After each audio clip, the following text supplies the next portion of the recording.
thank you, aircon, at the perfect fucking time.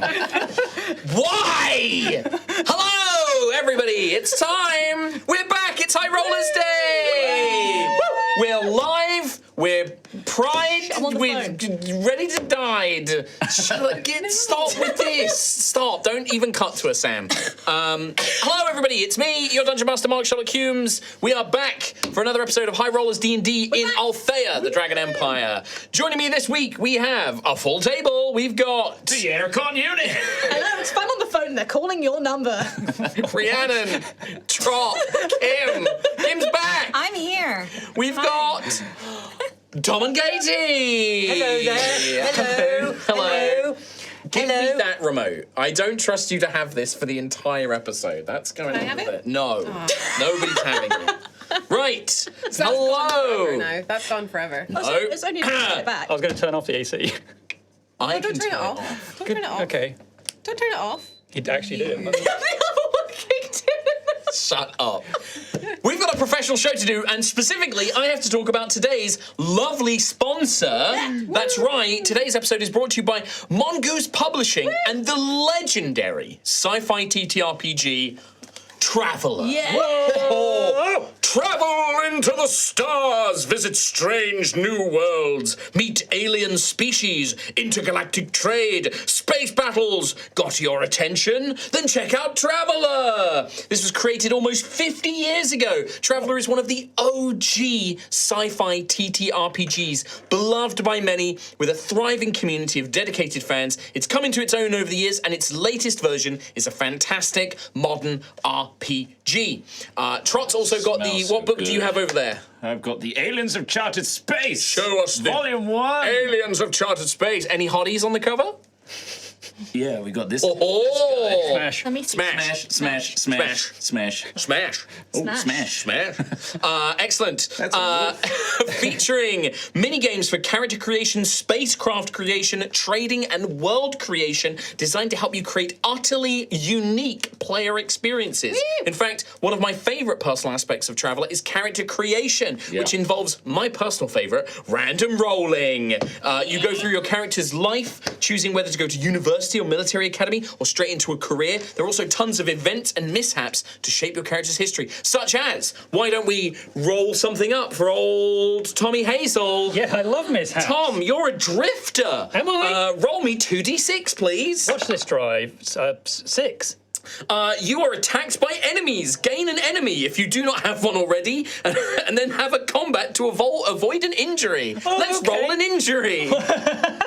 Okay. I lost the fight. Is it 2d6 You lost again? the fight. I believe so, yes. Oh, no. Is injury bad on a higher number or lower number? Let's find out. Traveller is a system where you can die in can character die. creation, right? Not anymore. That used to be a thing. Well, They've we'll now find changed it, out. but you can get fucked up. I mean, you can get injuries in character creation, which is kind Yes. of I love that. I can't find the injury table, but it's in there. You died. You're dead. I rolled 11, so You're probably dead. you can find out what my That character means in did. Traveller. Chris Trott, you're a no, I want to find a funny one. A scholar. Roll me 2d6. 2. 2. 2 ones. Disaster. Roll on the mishap table. But you're not ejected from the career, so you say. So give me 2d6. Oh, 1d6. Sorry, 1d6. 1d6. Oh, okay, I'll re-roll that then. 4. 4. An expeditional voyage goes wrong, leaving you stranded in the wilderness. Oh, God. You gain survival skills or athletics. By the time you find your way home, your job is gone. Traveller, baby! Get it now. Yes. Traveller is also available on VTTs like Fantasy Grounds and Roll20, and Mongoose Publishing welcomes third-party content using their Traveller's Aid Society and the new Traveller's Compatibility License, providing a platform for you to share your own stuff with others. You! Wow. Mongoose is a small business based in the UK, and they make games that they love. Also, fun fact, the company will actually go to its employees someday, something that they're particularly proud of. amazing. You can get 10% off all Traveller products for 30 days using our link, which you will find in the chat in the video description, mongoosepublishing.com/S, that's the letter S, /High Rollers. What else was it going to be?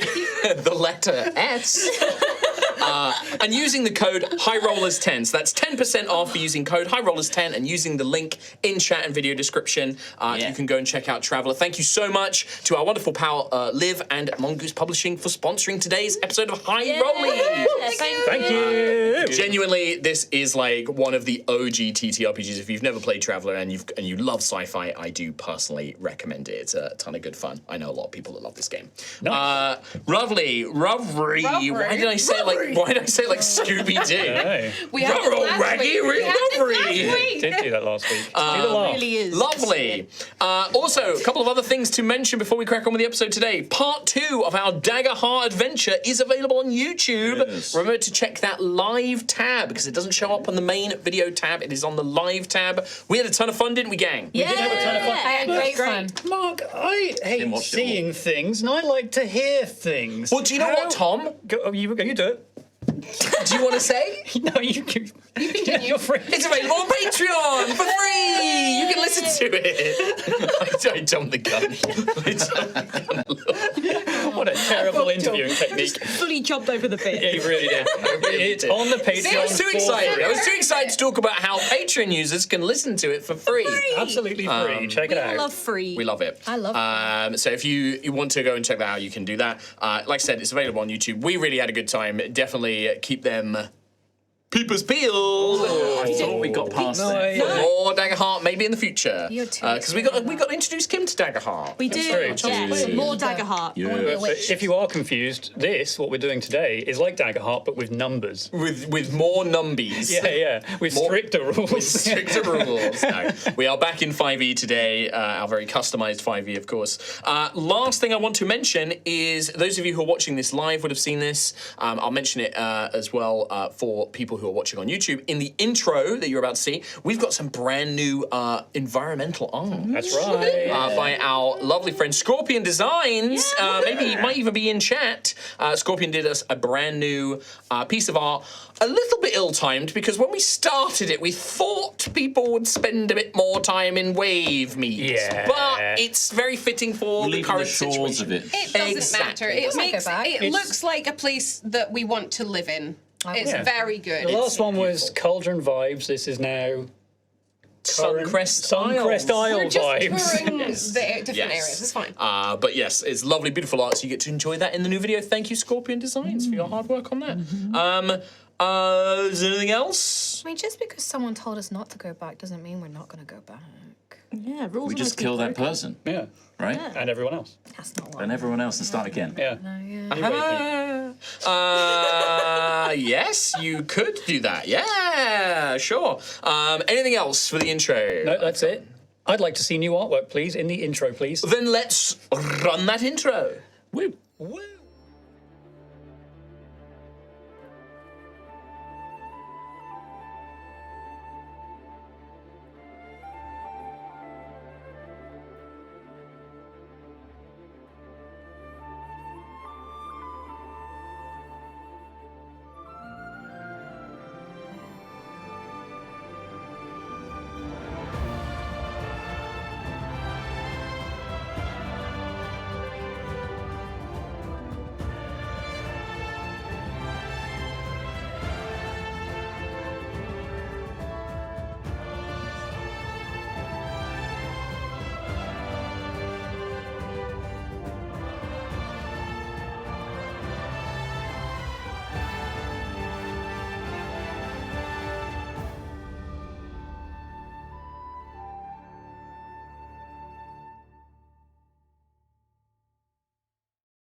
Welcome back to Altheya, the Dragon Empire. The glittering coast of the Suncrest Isles. Province of the Bronze Dragon host, our heroes had departed the town of Wavemeet in shame and uncertainty, forced to leave and never return to avoid dire consequences incurred with the local authorities. They sail along the coast aboard the Sunkist, a small sloop owned by Sir Joran Harper, Knight of the Circle of Loyal Hounds and the next mentor for Gruffith of Tremorrow in his pursuit of becoming a knight. His quest to find and slay 2 champions of Ojanya, mistress of the deep, Moor Mother, she who sinks ships, a goddess who helped create Altheya but was corrupted by Sovereign's madness and turned against her own creations. As the group sail along the beautiful coastline, towards a small village called Netting-on-Sea, they discuss the incident in Wavemeet, and a heartfelt moment is shared between the group. But such a touching moment does not last long. As the party spot flotsam and bodies washed up on the rocks, they are ambushed by abominations, half-crab creatures created by Ojanya, and most certainly servants of the 2 champions Gruff has been tasked to slay. The battle is fierce, but the heroes emerge triumphant and continue on their way. And that, my friends, is where we begin this week. The twinkling azure ocean as the sun is beginning to set, or perhaps sort of just before the sun begins to set. The sky beginning to turn that dusky pink and orange. You finish this journey. Traveling along the glittering golden coast of the Suncrest Isles, you see this rocky cliffside break away, and a small mouth of a river begins to widen out, creating a much wider estuary. A wharf, not as complex or as well put together as the one in Wavemeet. This more local, more ramshackle, as you begin to see little tiny houses dotted around the landscape inland as the village of Netting-on-Sea comes into view. It is not by any means a grand place. This is a small fishing village built alongside a river just before the coast. And you can see that there are a few small coastal fishing vessels making their way back in, bringing in their nets, bringing in their catches of the day, returning home to this small, quaint little fishing village built upon the banks of the river and the coast. You can't see too much from your current position. Sojourn begins to bark orders, having you sort of take in the major sails, relying on just the small front sail now to help the guide in towards the docks. This very old sailor, covered in scars, his, white salt and peppered hair, a few days' growth of a beard. He looks towards you, Gruff. Well, it's up to you now. Got us here. You tell me what you want us to do, Gruffith. This is your quest. You're in charge. I want to see how about you go. It doesn't look like it looks around. It looks like everything's running as normal in the village. Daisy walks up beside you and goes, "You got this, Gruff." All right. Gruff will kind of shake out his shoulders, look around. Okay. Who has the best vision out of all of us? Certainly not me. Daisy, Ophelia, can you look on the shoreline? Tell me if you see anything, anything suspicious. Yes, Captain. Ripples in the water or anything like that. Yes, Sure, yeah. Give me, but before we make a roll, forgive me. Yeah. We have been playing Daggerheart for a couple of weeks, so it is time for Fate. And I will do a reminder, we did slightly adjust the Fate rules as well. Oh, yes, yes. What do we get? 1. A 1, that's a dice for me. A 1. Oh, another 1, a nice, lovely dice for me. 5. A 5, a dice for you. 4. A dice for you. 2, a dice for me. Oh, it's looking very even. A 3, another 1 for me. Lovely. 4 and 2. 4 and 2. Now, I will just remind you guys, once again, bugger, I've lost my piece of paper I had with my notes on it. But basically, for you guys, the fate points, Yeah. primarily where you spend them is you add a d6 to an attack roll, ability check, or a saving throw. Has to be done before. I'm going to rescind that. You can roll it afterwards. It has to be chosen and spent before you make the roll, or at least before you know the result. You can also use them to power. There may be boons and magic items, special abilities, and things like that that will require fate points to spend. But the main difference for you guys now is when you fail an ability check, so not an attack roll or a saving throw, but an ability check, you can spend a fate point to sort of generate a sort of positive, not complication, but a sort of little bonus, like a little, okay, you don't get what you want, but you get a little something. Okay. Yeah. You can kind of alleviate a success, make it, a half failure. victory. You can make it so it's not as bad. Cool. On the other side, I can spend my fate points primarily to power enemy abilities, but also to increase their damage rolls, also to give them temporary hit points.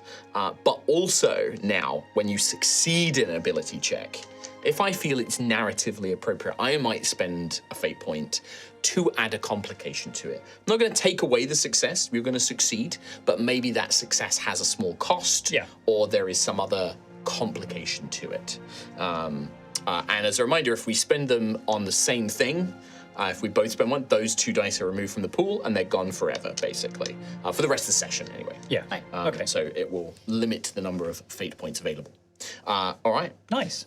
So perception checks from Daisy and Ophelia, as Gruff has asked you to look to the shoreline. I'd imagine Ophelia's sort of looking primarily to the shadows, using her dark vision to try and pinpoint any... Sure, yeah. It is, you are quite far out. Your dark vision is only 60 feet, I think. 120. 120. Okay, so, you know, further, but you're not going to be able to see too far away. But yeah, and it is sunset, so there is a little bit of darkness creeping in. Shadows are lengthening, that sort of thing. 21. 21 from Daisy. Fantastic. 16. I think on a 16, I'll do the 16 first. You get the same information, Daisy, but you're going to pick up a little bit more here. On a 16, Ophelia, you could see with your keen eyes, the fishermen bringing in their catch are making their way sort of a little kind of stone, like carved into the cliffside set of stone steps that go up to what you can see is a sort of town square right by the sort of main sort of entrance into the village from the coastline. As it's a very gentle slope up to there. It's not like a tall cliff face or anything like that. Like a gentle hill leads up to this town square. You can see that there does appear to be something in the works. Some sort of festival, maybe. You can see that there are people sort of placing decorations around. There are more people out and about than you would expect there to be. And they seem to be carrying various sort of like decorations. You can see a lot of them are carrying like pieces of driftwood and things like that around with them as well. So you can see that. You can see that it is not a particularly dense population here. It's you know, probably similar to Colville, the small village in Caldra that you guys visited. You know, this is not a big town. This is a very local village. And you notice that there is a large pyre, kind of big sort of fire pit is being constructed in this town square, maybe as part of these celebrations. I can kind of assume that... Yeah. Okay. Yeah, you would assume it's part of these celebrations, that there's some sort of, you know, ritual where they're going to create a big bonfire. Relate to the gruff. Yeah. Daisy, you see the same thing, but you notice one thing. You can tell me why you think Daisy picks up on this, but you sort of look at that, you see the town square, but you start looking sort of further afield. You're like looking up in the sort of taller hills and the cliffs and things like that, away from the main village. And you would see that there is, you catch just a glimpse of it, a very, very run-down stone church. And that's unusual because, you know, the Dragon Empire is a fairly religious empire. And your local church, I mean, where you grew up, that was a big part of the community. That was where the community all went. It was kind of where a lot of things were kind of celebrated around. And this looks really overgrown and run down. And it just strikes you as odd.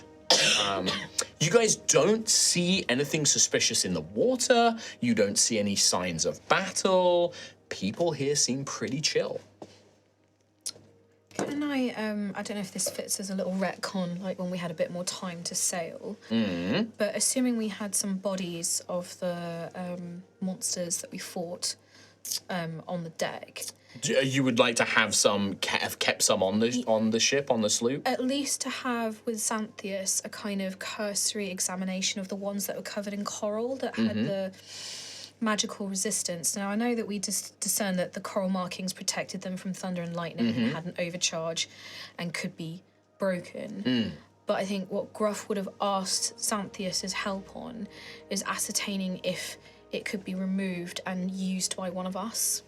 Yeah, I think I feel like I did that on one of them, and it was so disparate. I mean, I can do it again because there was that one that we were trying to interrogate as well. Yeah, and it was. So if that one is still around, I can't remember if you threw them out. Well, so what I'm going to say is you could have done this when you first examined it. You are not sure, like you break off a piece of this coral, and there is definitely, as soon as it's kind of broken off the creature, it seems to become more inert. Okay. It seems to lose some sort of power or charge, you're not sure. Yeah. But it definitely seems to be that it's not grown out of them, but it has some sort of relationship with these creatures where it doesn't activate when it's not attached to them.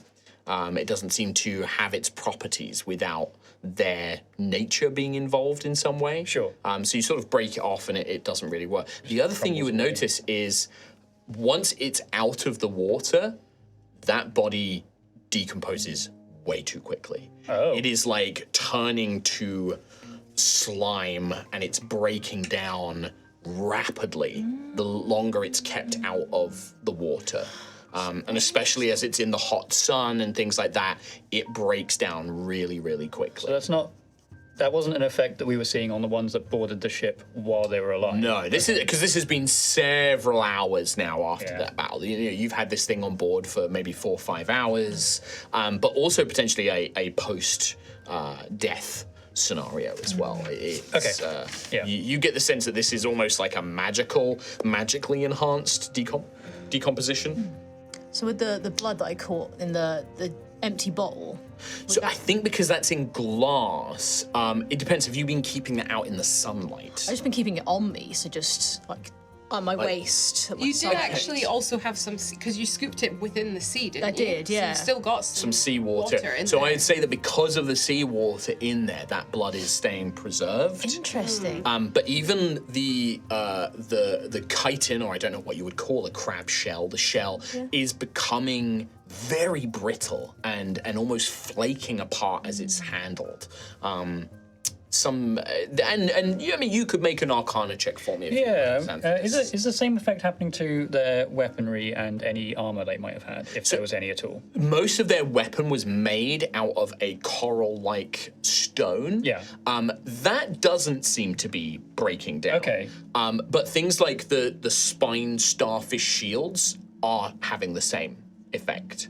Was that shield like attached to them? Yeah, fused it was to a living starfish. Yeah. It was like a creature. It wasn't like it was like a starfish basically, and it was kind of wedged onto. But that is having a similar effect as well. Okay, all right. Arcana, +3. 5. 5. You have no idea why this is acting this way, but you know it's not natural. Like obviously this is very unnatural. Things to be like this. Okay. Right, Rowan and Matteo. Oh yes. If you could help me with, I suppose, first contact, greetings, and all that, good impressions. Certainly, absolutely. It's like, yeah. You think that you bestow upon me this honor of making contact for you? Rowan, you are very charismatic. I'll do my very best for you. And you're very Sir reassuring. Griffith. Don't call me Sir Griffith. Sorry. Just call me Gruff, okay? Yeah. Gruff, not to question your leadership, but can I stop investigating the bodies, please? Yes, sorry, Dan. Thank you. Okay, No, good. of They are course. disgusting. Maybe tip it over the side. I really need a mop. Okay. Okay. So Joran will hand you a sort of mop and a bucket. I'll do it then. Yeah. Swap the milches. Okay. Yeah. Yeah. Off the deck. By this point, the Sunkist has now basically brought up to the wharf, and you can see it's basically nothing more than a sort of very solid wooden jetty that goes out into the sea. There's a few fisher boats tied up. These would be more akin to what, not quite like yours, Gruff, because obviously you're an ice diver fisher, but these are small kind of coastal little more than rafts, really, or like little rowboats with like big nets that go out. And they catch the coastal fish more than anything. This is not deep sea fishing or anything. You would see that there are a few fishers still kind of hauling in their catch, and they are definitely giving you the like, you're not from round here, eyes. Yeah. They're like kind of giving you this like uncertain eye, men and women. Like most of the Empire, mixture of sort of humans, dwarves, and halflings, mostly. You would see that just before the stone steps that lead up into, and it's only a short little hill, but they go up into the town square, there is a sort of very rudimentary makeshift tower that's sort of been constructed on the jetty, and there is a lone.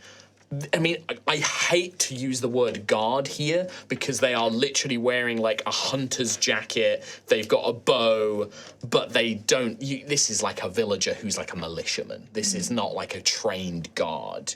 And you see he kind of is like looking at you, and he's kind of got his hands rested on the bow with an arrow nocked, but he's not drawn it yet. And he's kind of like looking. You can also see that he has round his neck like a hunting horn, like probably some sort of alarm horn, and he's kind of like looking at you as Sir Joran brings the boat up. He tosses the rope over, steps out, and starts anchoring it to the jetty.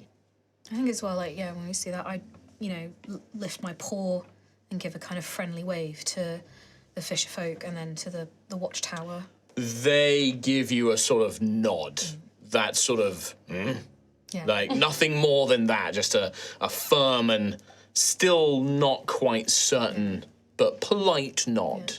Well, Gruffs would be polite, not, Yes, not yeah, but rude, these, they're sort of, aye, good day. And they sort of look, but you can definitely get the vibe. You don't even need to make insight checks that these people are not used to visitors, or at least certainly not visitors of your design, What do you mean by design, Mark? I mean a group of clearly armed adventurers and spellcasters and things like Bunch that. of weirdos. Okay, you don't mean like a Leon and an Eon here. I mean, like the actual whatever individual. this is. Well, the individual ancestries, not so much, because like Leon, like wild hearts are common enough. Like dragonborn. girl. Like it's not so much that; it's more like the way you're dressed, the fact you all have Rowan is wearing like armor and has like a weapon. You've got like your shields, and Xanthius is clearly a gold dragonborn.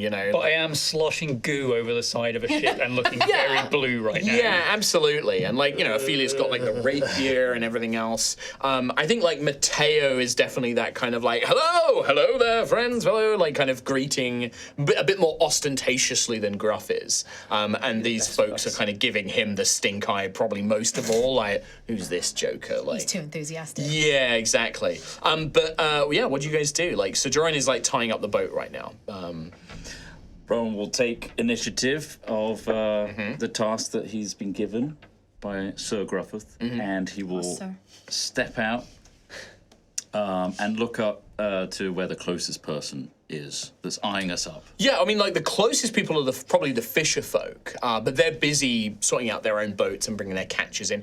An immense, just strong waft of oil, like that salty, fishy smell as they haul in like this big sort of net full of all sorts of things. There's probably a couple that are bringing up like crab pots and things like that as well. And it is this intense, salty, briny aroma that just hits you like a truck.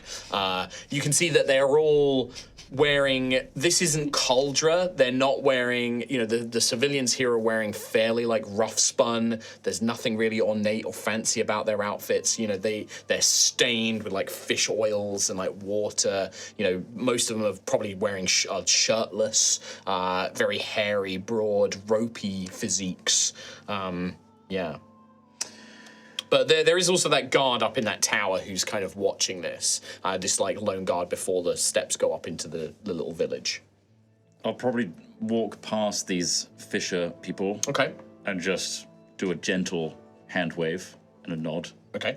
Just mimic their behavior somewhat, but then keep going. Okay. And kind of make eye contact with the guard. Yeah, absolutely. He makes contact with you as well. Young human guy, not particularly like looks pretty physically fit. Like I'd say like you'd probably guess he's some sort of farmer or laborer. And as you kind of approach, you definitely see he kind of like tenses his muscles a little bit more, and he's like, "Hold." I hold. Who are you? What are you doing here? Hello. It is an honor to dock at Netting on Sea. We're clearly not from around here at all. Clearly. So we would very much appreciate some local guidance. You seem like the person that would know quite a lot about the place. I know a little bit. What's your business You here? know far more than me, that's for sure. What's your business? We've been sent here on a mission. Mission? A very important mission. What mission? What for? Troubles in the waters. You see, kind of looks at you. And we're just looking for everybody's safety and security. And he kind of looks over, definitely taking you on. He's like, you better speak to the Reeve and the Marshal. I don't. This is more than It's more than what I normally have to deal with. Do you want to escort us to the Reeve? Yeah. Well, okay, I'll assemble the team then. Yeah. And is there a good bar here, a tavern? We got a tavern. Yeah. Good food. We've been on the waters for quite some time. Do you like fish? Yeah. Love the stuff. Good. Can't get enough. There's good food. Yeah. Yeah. I mean, if you want good food, don't go to the tavern. You best eating with a family. But the family. Well, yeah, like a family. Like family. It's a local place. We all know each other here. Yeah. Tavern's owned by foreign lass. I don't know. We go there for beer, but I don't eat there. Okay. Great advice. Thank you so much. All right. Well, you get your crew. And he starts making his way down the ladder. He probably leaves the bow in there, but you can see he's got this wicked-looking like axe, like a kind of hatchet axe, and he huffs like a small wooden shield, and he begins climbing his way down. And you can see there's definitely this guy is still quite wary, proper kind of like tanned, but only in like sort of arms and face. You know, if he were to like pull his shirt down, he'd probably be a lot more pale than the rest. But when he kind of goes out of eye shot, Ron kind of turns around and starts dry retching from the smell of fish. Yeah. I don't think I'm going to breathe through my nose for a while just because it's quite a lot. I'm just gonna not do that. Yeah. I run back to everybody else. If Rowan doesn't like fish, this is going to be a critical character moment between you and Gruff at some point. That's going to be huge. I mean, you've learned to make a fish stew. Yeah. The wall of. But this is so much different. Yeah. This is like very different to making a fish stew in Cauldron. This is like wham. No, he genuinely loves the stuff. He's just overwhelmed by the haul that's just come in. How'd it go? I did it. Okay. The guard is coming down. He's going to take us to the Reeve, and we can update them on our mission. Brilliant. Well done, lads. Oh, thank you. Very well done, my friend. Very well done. Thank you, Matteo. I tried to make an impression on these fine folks, but they don't like me. Quite clearly. What I've noticed is you got to kind of match their vibe. They do not, I do not. Right. That's a good idea, actually. Coming from a fishing village myself, these are probably very hard-working folk, so they don't have time for nonsense and, I suppose... But nonsense is my bread and butter. I know, Matteo. And I'm all about the nonsense. I know. It's so fun, isn't it? But nonsense. Maybe you should take the lead. So sorry, Rowan. I think the smell has stuck to you since you went over there. It's really sticking to everybody. It's the entire place. It's very fishy here, Gruff, and I know we all like fish, but it's the first time I've been around this quantity of fish. It's quite a lot to get used to, but I'll get used to it. For now, I'm not gonna. I can't smell anything. Maybe you would be the best person to speak to them because you know what their lifestyle is like, and they'll probably like you a lot better.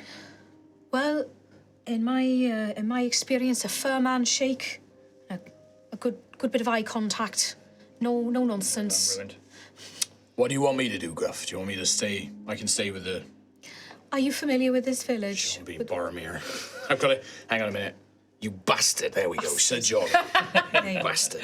What do you want me to stay with the Sunkist, or do you want me to come up with you? Are you familiar with this village? I've passed by. I can't say that I've ever stopped by. I've not had much reason to. It's a pretty small, out-the-way place. Right, well, I'm not sure if you need to observe me at all times or anything, but I mean, you're welcome to come with us, but You know the task that you've got at hand, Gruff. I'm not here to babysit you and watch over you. I'm not here to mark you on anything. I've given you a job. How you get it done, I leave to you. Perhaps you could stay here on the sun. What the fuck is this boat called? Sunkissed. Sunkissed. You tell me what you want me to do. I would like you to stay here, and if you could keep an eye on the waters.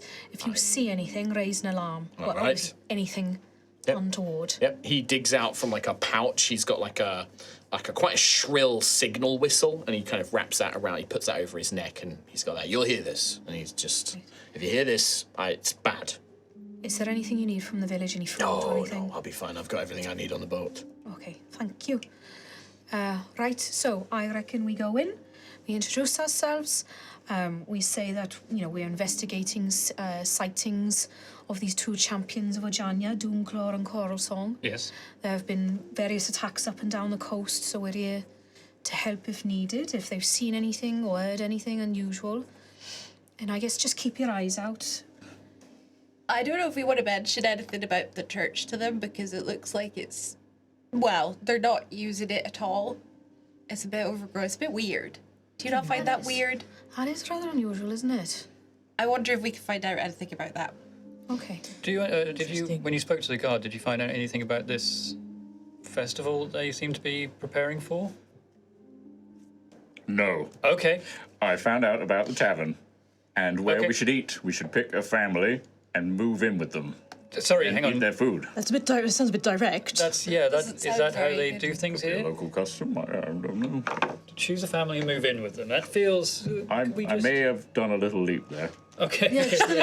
All right. All right. but they said find a family. Okay. Well, I can find out about this festival, I suppose, and see. Maybe that'll open up a couple of doors, so to speak. Perhaps you two find out about the festival. Daisy, if you find out about the church. Xanthias, anything interests you? I could do some more research into Ojanya themselves. Fantastic. And maybe make sure your clothes don't fall off this time or anything like that. That doesn't happen all the time. It's Right, okay. that's Happened a lot. What set of clothes? What this is like? If I had a gold piece for every time it happened, We'd have a I'd lot have- of gold. I'd have a lot. like 3 or 4 pieces of gold, which isn't a lot of gold, but it's weird that it's happened 4 times. Very weird. Very bit odd. weird. So as you kind of finishing up this conversation, you see that guard is sort of waiting by this set of stairs, sort of shield loosely held, axe firmly in sort of the other hand, and sort of is sort of waiting for you guys now to take you up into the town.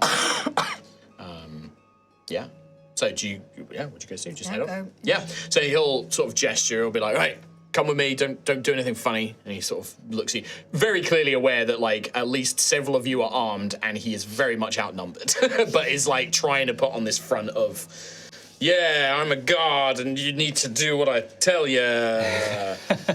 So sort of encourages you up the stairs. When you go up this little sort of very small set of stone steps that leads you up the hill into the town centre, you see a pretty large open space, the kind of place where they would have like a market day. There are a few buildings directly attached to the town square, but most of the village is like farmhouses that are a bit further out, or little houses built on the river, things like that kind of scattered around. One feature that does kind of stand out to you, a couple of features actually. Most of the buildings here are decorated with old fishing nets, and they have all sorts of trinkets and little pieces sort of embedded, like, wrapped up in the nets as like little decorations, right? So they've got like, some have got flowers in them, some of them have got painted little wooden toys and trinkets, people have got shells, all sorts of things that, driftwood, all that kind of stuff. And the nets themselves are often painted or like dyed, it looks like, to give a little pop of colour around this little village. The other thing you would notice is in the town centre is a large driftwood sculpture. So it's made of different pieces of driftwood, and it resembles a humanoid figure sort of holding an oar, with one hand sort of stretched out, maybe. It's almost been shaped to look like they're in a cowl or a hood. And those of you who are from the Dragon Empire would probably assume and guess that this is Saint Talan, who's one of the divine saints, one of the ascended saints. Talan is often regarded with healing, but also the weather, like tempests and things like that, storms. Okay. Generally or like rain, probably more rain. They're sometimes known as like the saint of healing, the saint of gentle rain, but in the stories, when their ire has been sparked, they can be furious and they can bring, physical health in a sort of combative way as well. Okay. They represent health in sort of all forms, really. Cool. So, healing and mending, but also physicality to fight and to survive. They're also known as the Saint of Rivers as well. Yes, Trot. This statue, Yes. does it look somewhat neglected? It's hard because it's made of driftwood. I wouldn't say it looks neglected because, it's not covered with moss or anything, but it is all dead wood and it's sort of been... Kind of looks like by design. Yeah, kind of, a little bit, yeah. It certainly is just in the town centre. I wouldn't say... It's hard to tell if it's been neglected or not. You probably need to get a closer look and make a check. Yes, Kim. I may be getting my lore confused, Yes. but is Saint Tefine Orjanya before she became Orjanya? No, they Saint are two Typhine, they're two separate- complete sets. Saint Typhine is a literal living- succubus who came to Altheya and Sorry, redeemed not- herself. Not Saint Talan. Talan. So Saint Talan is a man. First of all, it's a male figure. Okay. Saint Talan is a masculine figure. No, they were a mortal man who was a healer. They were known in the difficult times of the Empire's founding. They founded they wrote a lot of healing medical journals and things like that. A lot of physical fitness, and they went around helping people. They were sort of known as this saint of healing. They came from a small river community, and it generally travelled on rivers throughout the Empire. And they ascended. They proved themselves worthy in the eyes of the Scions and became a divine saint. So yeah, nothing to do with Ojanya. It's It's just separate. because you mentioned rivers, and I was like, Yes, no. Code So word activate. Ojanya is not connected to rivers because Ojanya is the deep ocean. So coasts and rivers are not really Ojanya's sphere. Hers is the deeper sea. So rivers tend to be perfectly fine and safe and are actually seen as a little bit holy because of this connection to Tavan, to Saint Talan. But yeah, so that's like a key thing. You would notice that one of the shops adjacent to the town square is very clearly a tavern of some kind. Okay. It's quite a homely building, double-storied. There is a stuffed giant axefish hung up outside, sort of strung up like a catch of the day. Okay. It's obviously been preserved and lacquered, and it's become a sort of sign. And you imagine that's where that's used as the sign for it.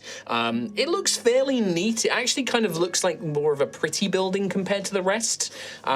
Maybe a little touches of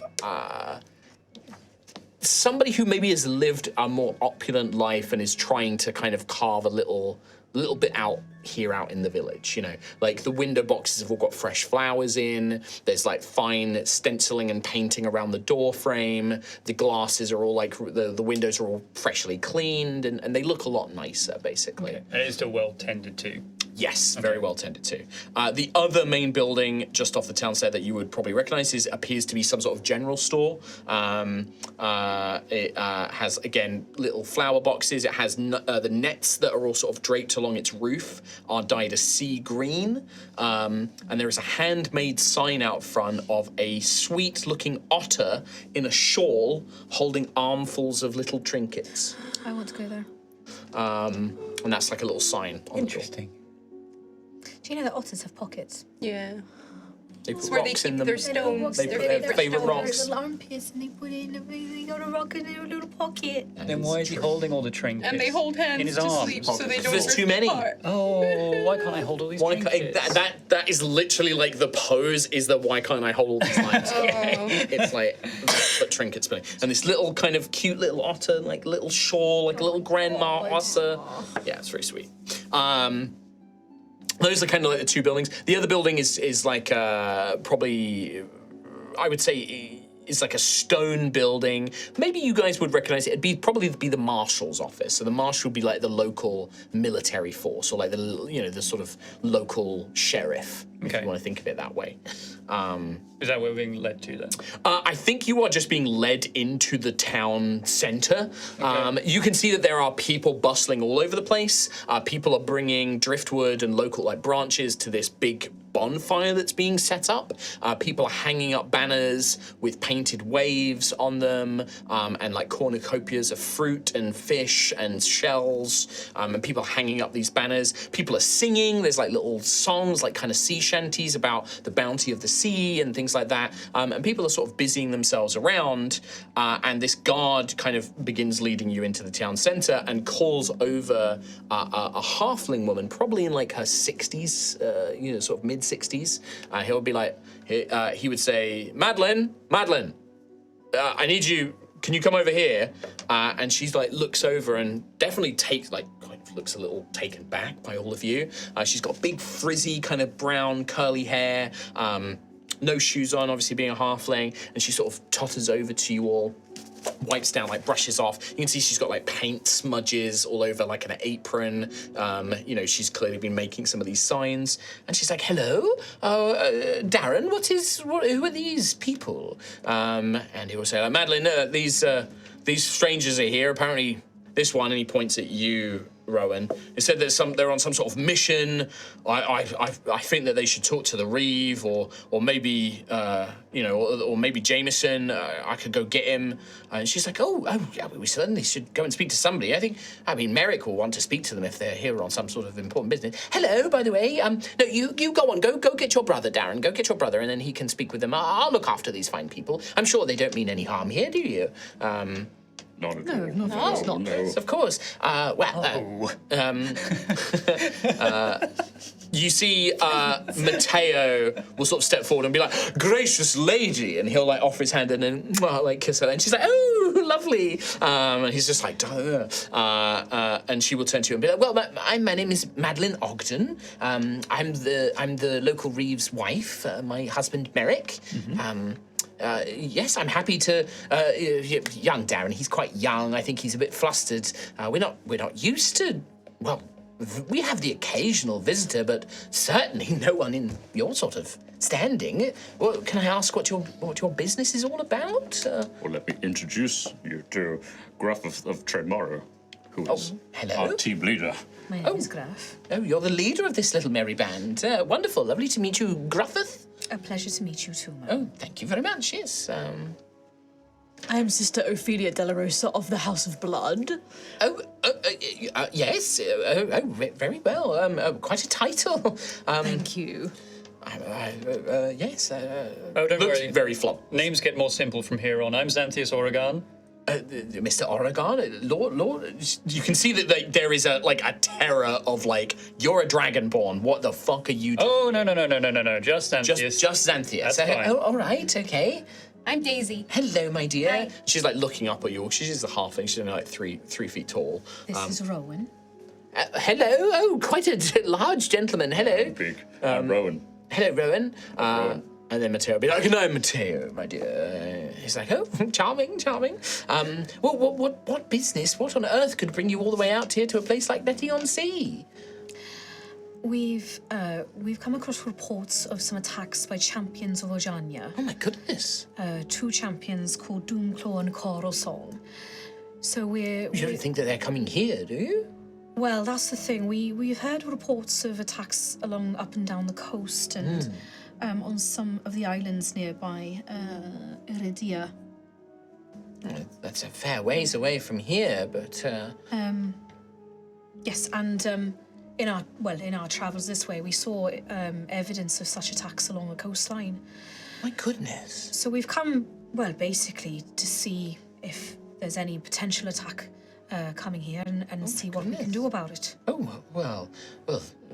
goodness me, it's good to have you here. But I haven't heard anything about this. I mean, we have fishermen and fisherwomen going out every day, and they've not reported anything like this.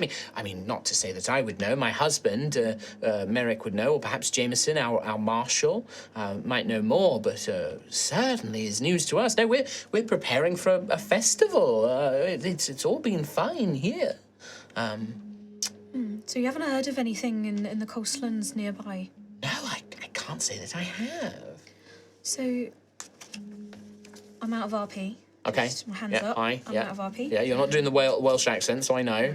Well, I wasn't really doing the Welsh accent before either. So we got attacked on the way here, and then when we sailed onwards, we saw another sloop that had been attacked. That was when you got attacked. That was when we got attacked. Yes, that was And as then you got attacked. how It's been long like was it? it's been like 6-7 hours since then. It's been a while since then. So I mean, but in terms of like along the coast, like that's not too far from here. So it is weird that like these people are apparently reporting like nothing. Yeah, it's weird that none of their fishermen have been attacked or anything, if attacks are happening. While we're talking, can I do a perception check? And I want Perception check. to see if there's any icons or Sure. like religious-y type things. Sure. The worshipper of Ajanya Sure. type deal. Yeah, make a perception check. I rolled a 9 plus 7. 9 plus 7. Oh. 16. It's not too bad. Pretty good. 16. You glance over this elderly halfling woman. You don't spy any, holy icons or tattoos or, nothing that would stand out as unusual. She's wearing a little apron. She's got paint on it. A little belt with a pouch maybe wrapped around her dress, she does look a little bit better dressed than everybody else. But if she's the wife of the Reeve, that would make sense. They tend to be a little bit more well off. But yeah, she just seems like this Honest. little halfling lady. No like holy amulets or anything like that,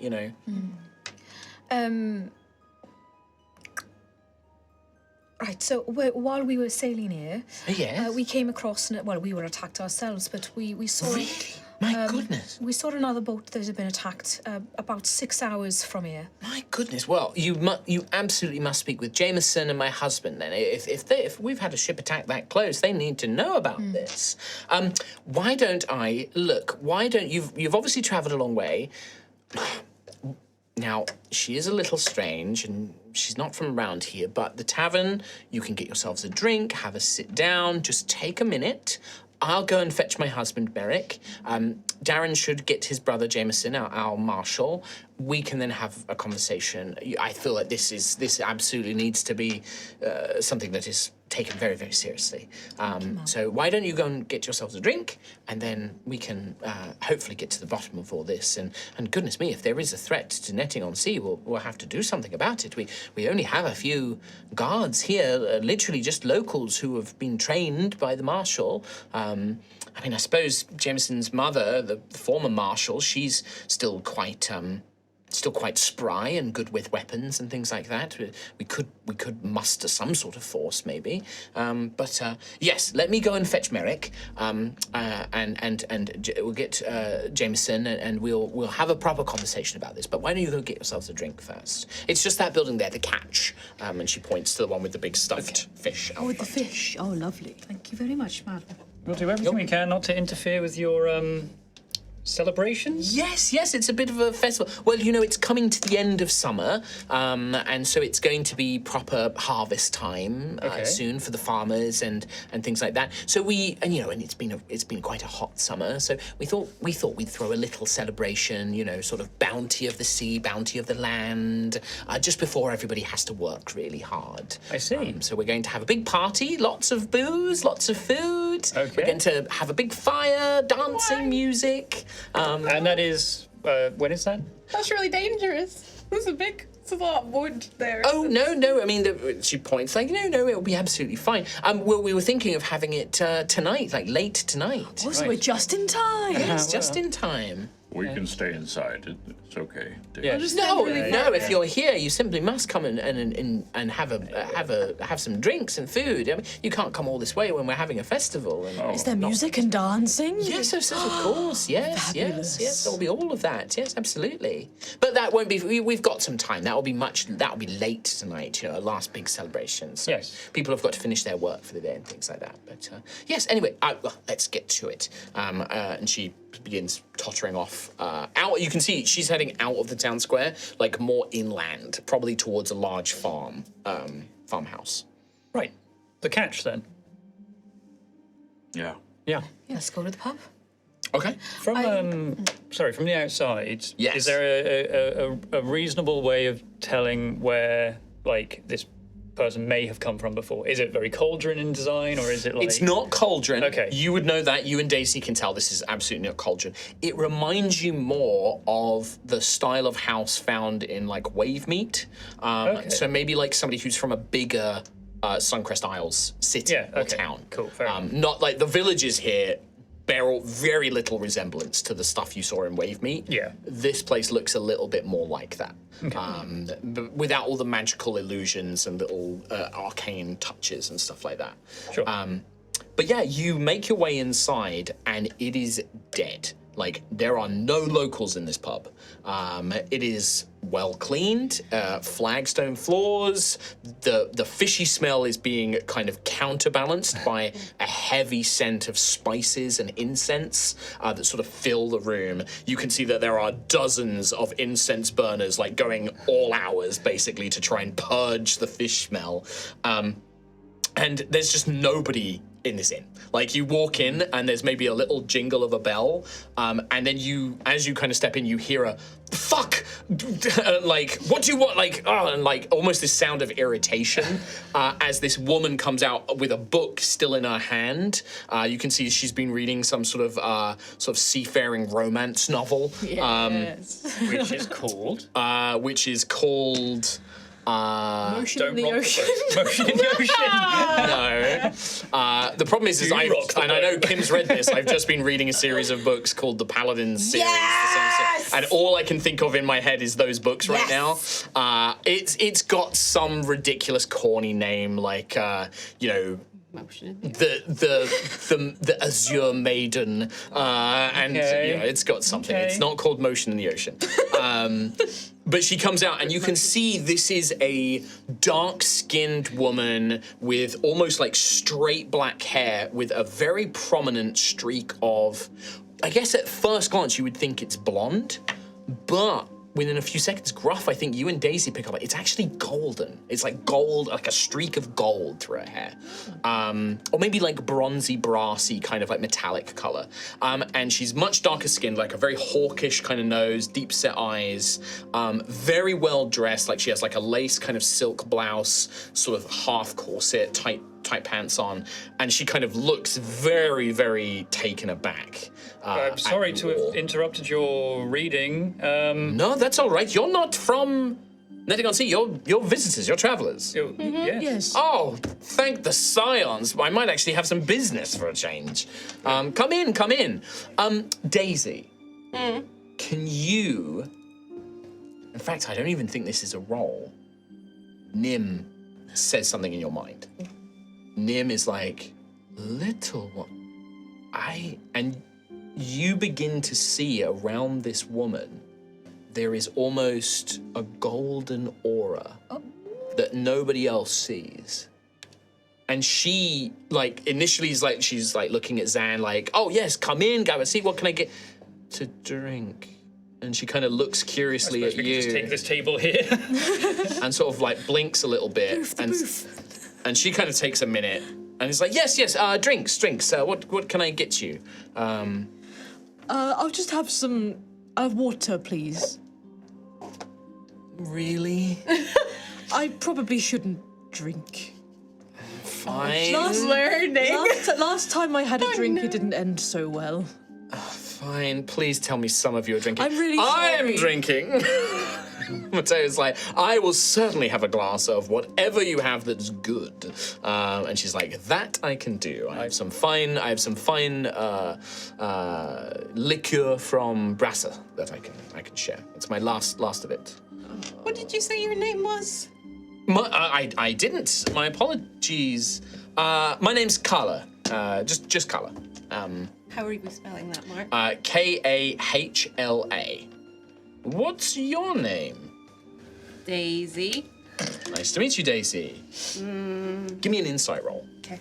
I feel like all of us can see this weirdness going on. I mean, yeah, this is just like Daisy and her have this weird sort of like, yeah, what's up with you? But to Daisy, like, this woman is literally, there is like a golden aura around her. It's faint. It's not like blazing, but it's faint. And she seems to be seeing something around Daisy.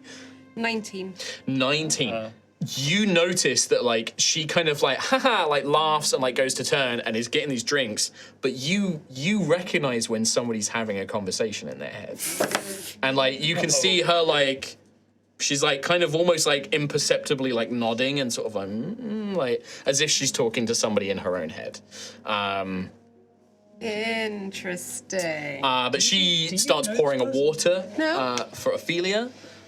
She gets out this beautiful, almost brandy-like bottle, which has got these like glowing arcane runes on it. And she like pops that open, and Mateo is like, now that looks like my kind of drink. And she pours like a nice, almost like a kind of shot glass, but a bit bigger of this liqueur and slides it to him. And he's like, wonderful. And he pulls out some gold coins and puts them down on the table. Wow. What can I get for the rest of you? That looks really good. Yeah, that. Would you I'll like take some as well? Water as well. It's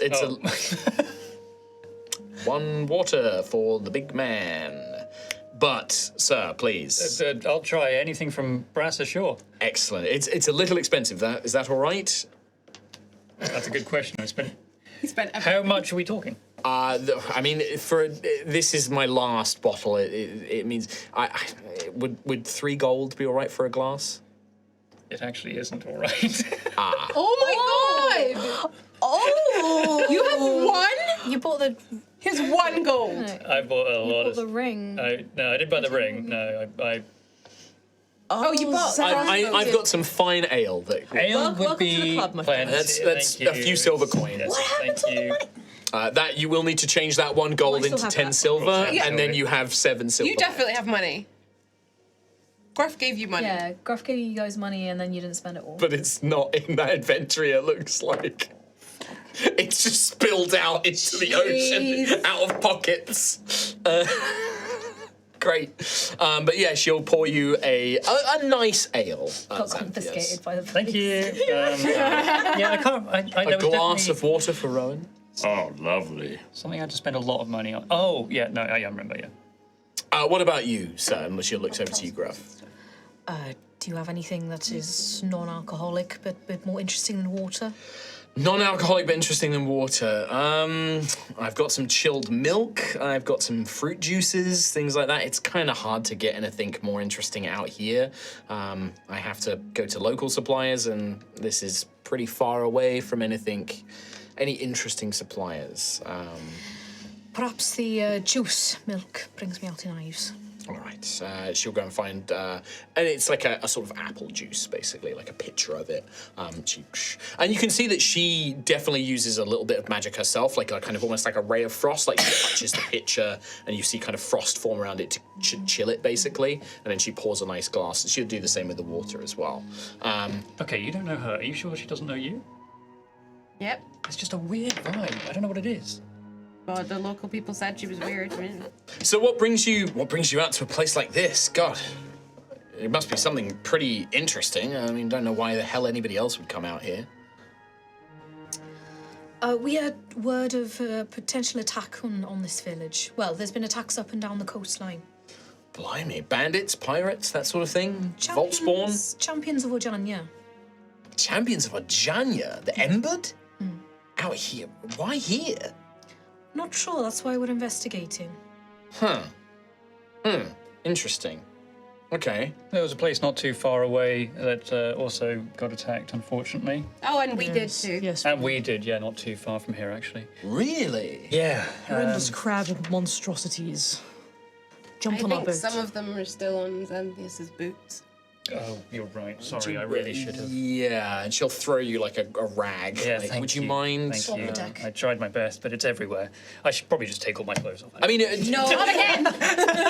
is it just your boots? It's just my boots. Xanthias? Pop your, come around here, and she'll come around, and she kneels down, and she'll prestidigitation, clean them for you. Oh. Like, and you can see that like she's very clearly some sort of, she's got minor training in arcane magic, and she'll just, and you watch as this kind of almost like a pattern of bronzy magic kind of kind of sprays across your boots, and it rips up all the bits and juice and just disintegrates them.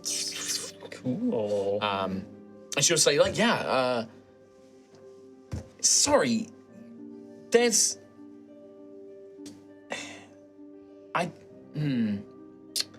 you sure we've never, No, you see,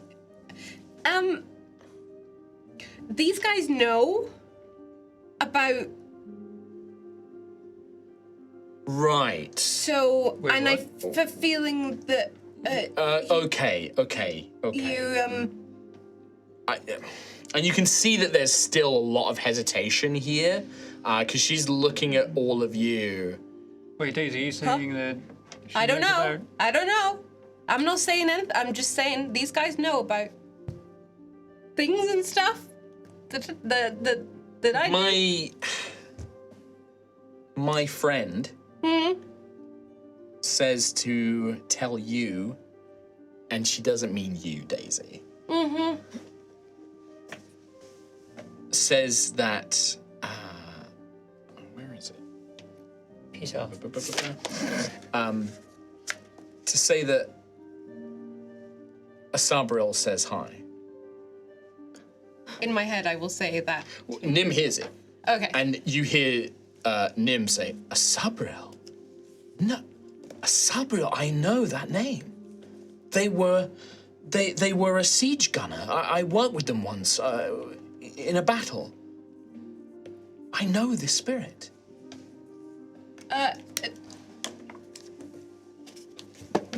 Tell your friend that Sereninim says hi. She definitely takes this look like, well, fuck me sideways. I can't believe it. Another one. You're Another like me. one? Well, like me. I've never met another one. This is weird. Me neither, but gosh, I worried for a second that I wasn't sure if you worked for them. No. Have you encountered one before? No. Pray that you don't. There's a reason I'm out here. I had to give up everything and flee, but God, I can't believe it. If you could hear what she's saying right now, she is so excited to hear that name again. Well, I could just. And they all know. They know. Yeah, Nim. Oh yes, Nim. Yeah. Yes. Daisy's Nim. Yes. Yeah, Yeah. Nim. No, we are That's aware. right. I get it now. Yes, but you also. Yes, my friend is called Asabril. Sabriel. She came to me a few years ago. Would Asabri be kind enough to spell? Yeah, Asabriel. Asabriel. I'm a fucking genius. I feel like that one's a fairly easy one. I did an A instead of an E. Listen, that's fair enough. That makes a lot of sense, and maybe this means that something's weird here in this town. I noticed. It seems weird. We don't know what it is, but like the- the locals don't like me. Fine, I'm a stranger. I get it, but Asabril says that there's something funny going on here. How long have you both been here? About 2 years. Not long. I came here just after I had to leave Brassa. It was when Asabril and I joined together. It was a very public incident, Oh. and I had to flee. I mean, your friend seems to know a little bit, but I don't know if any of you have encountered a Jaeger before, a celestial Jaeger. No, not since Daisy. Well, no. Is it different? Yes, a hunter, a celestial hunter. Oh, no. I don't think That's we a have. new word. Then you should be careful with your friend. Wait, Daisy, are you aware of this? Yep. Oh, Right. Did we know if that contract you got? We know you got it, but did you open it in front of us, or? I think so. Because I gave it to Xanthias to, like, look at. And The rod? Yeah, the rod. Yeah. I gave it to Xanthias, but I think it's in Celestial, so I could read it. That was, yeah. But I could. I had to tell Xanthias. Is this something to do with that contract you found? Oh, I have this thing. I will show. I've never seen anything like that before. No, I mean, this looks. I mean, I don't know what that is, but no, you would know what I mean. If you, I don't think you know what I'm talking about. I'm sorry to be the bearer of bad news, but you know a little bit about what we are. That we bond with a celestial spirit, right? Yes. But those spirits, they're deserters. They're. I mean, Asabriel was a siege gunner in the Celestial Army, and they fled. They didn't want to fight anymore. The Celestial Legions, they don't like their soldiers leaving their post. And they send Jaegers to find them and bring them back. And they are specialist Celestials who hunt down spirits like ours. Nathalion was the one who came after me. It was just after the incident where Asabriel and I bonded. The whole of Brassa had heard about the incident. I was being accused of heresy, being accused of all these things, and then just as I'm getting ready to leave the city, this thing shows up. It's just armor and light. And it didn't care about killing me. It just wanted Asabriel back. And let me tell you, I am lucky to be here. It was only because I knew the city well enough. I evaded it. I managed to flee, but I had to leave almost everything behind. I had a small fortune to buy this place, but I just had to run. You have my sympathy. Thank you. I mean, luckily, this was a few years ago, and nobody knows I'm here. My name isn't really Kala, but I've been using that name to avoid attention. But yeah, just pray that Nathalion, or maybe another Jaeger, doesn't find your friend here. I'm sorry to be the bearer of bad news, Daisy. I did know that, but so far we've managed to avoid things. Well, mainly because we didn't really know that it was a thing that could happen. But if this Nathalion is a This is why I walking don't piece of tell armor? people. Oh, yeah. I told you guys because we were. Nim's helped us a lot, and I imagine. and it's kind of hard to ignore some of the abilities that I have without explanation. So Can I told these. ask, when did you bond with your I Serena? was like a toddler. Oh, right. Well, I yeah. was tiny. Gosh, so you probably don't remember much. Well, no, but Nim saved my life. I would have died in a house fire if Nim hadn't saved me. Right. So it's likely there wasn't really anybody around when it happened. Nope. Unfortunately for me, it was very different. I was older. It was only 2 years ago. I also nearly died. I'd been poisoned by people that did not like how successful I was being in my business. And this voice just offered to save my life. I was desperate. It was so painful, and I agreed.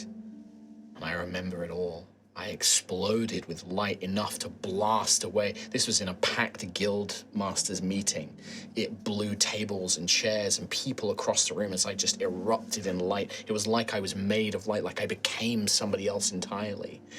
And that sort of thing can't easily be ignored or forgotten. And it wasn't long before this hunter came after me. And this thing did not care who saw it or knew about it. It battered away guards, like people jumped, like guards were trying to stop it, and it just did not care. I mean, some of them it was able to just command them, draft them into its service. It's like it was law and order itself.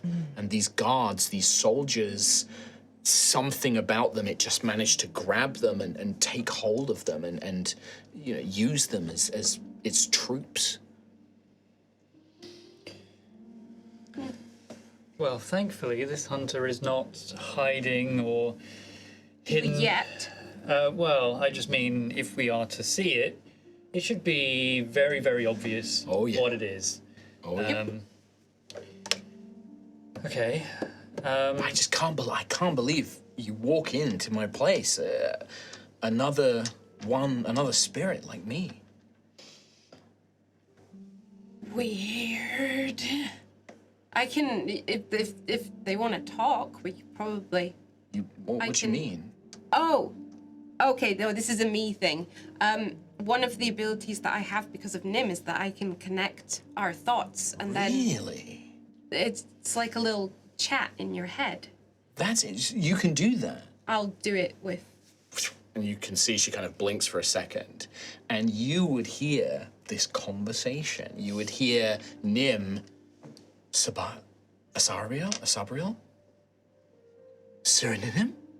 I cannot believe it. It is so strange to hear your voice after all these years.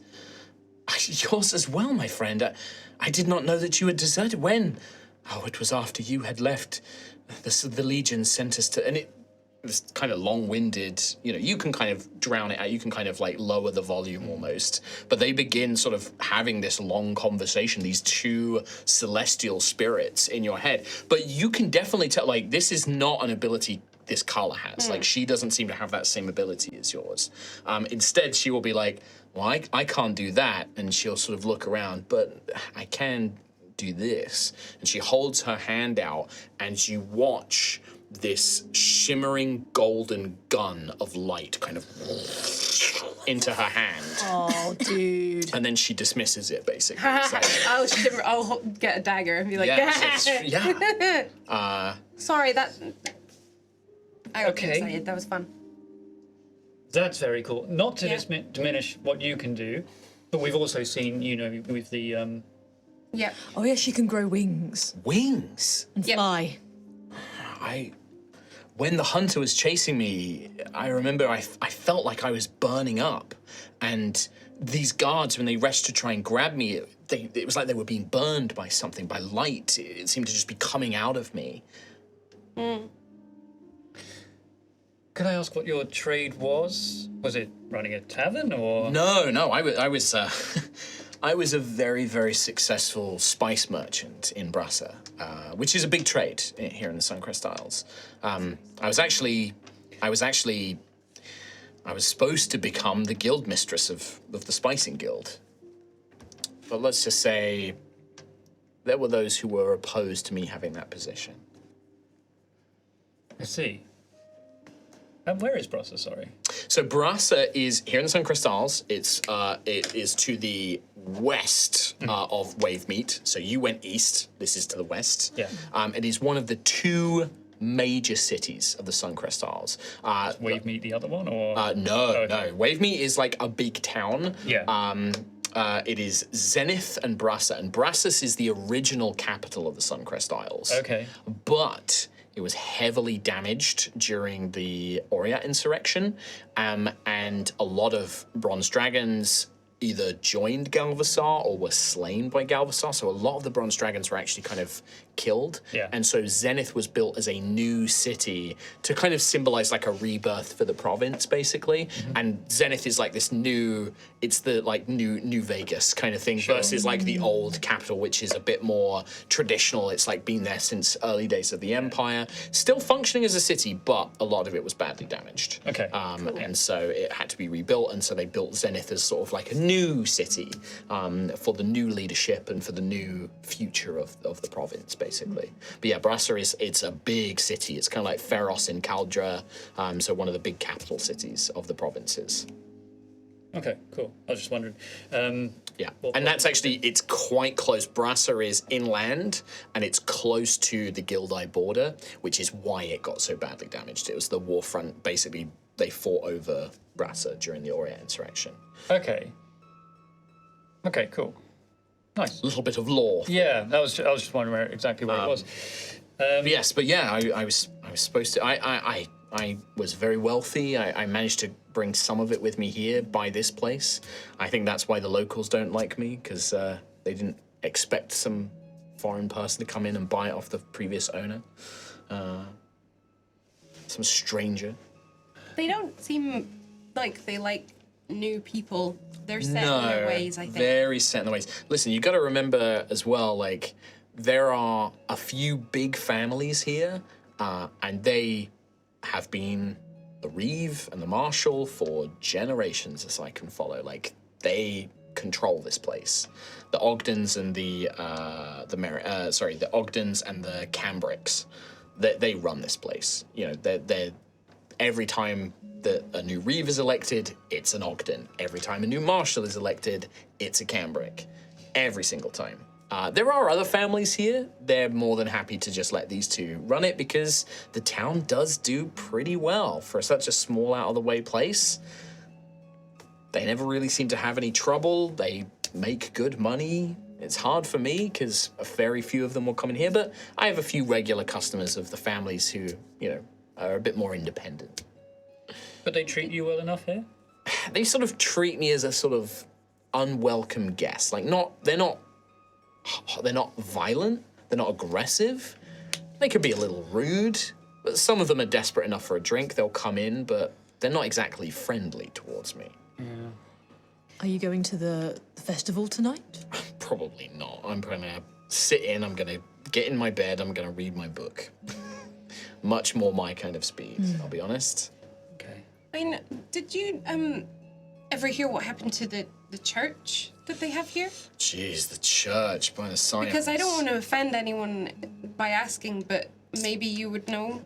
Listen, the only thing I know about that place is nobody here will go towards it. Not even other members, not even the smaller families.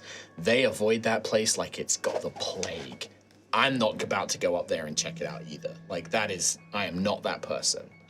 Do you, why? Do you know why? Just no one knows? Listen, when people get in the cups and they've had a bit to drink, you know, they start talking about how it's cursed, haunted, all of that kind of stuff. I don't know how much of it to believe, but that's what they say.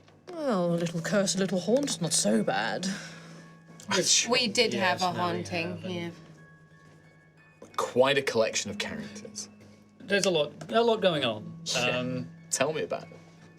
I think it's at this point you've like been having these drinks and this conversation. Mateo's been like just so engrossed in everything. But it's when there is like a knock at the door and the door opens and several people now come inside. Because this conversation has been going on for a little while.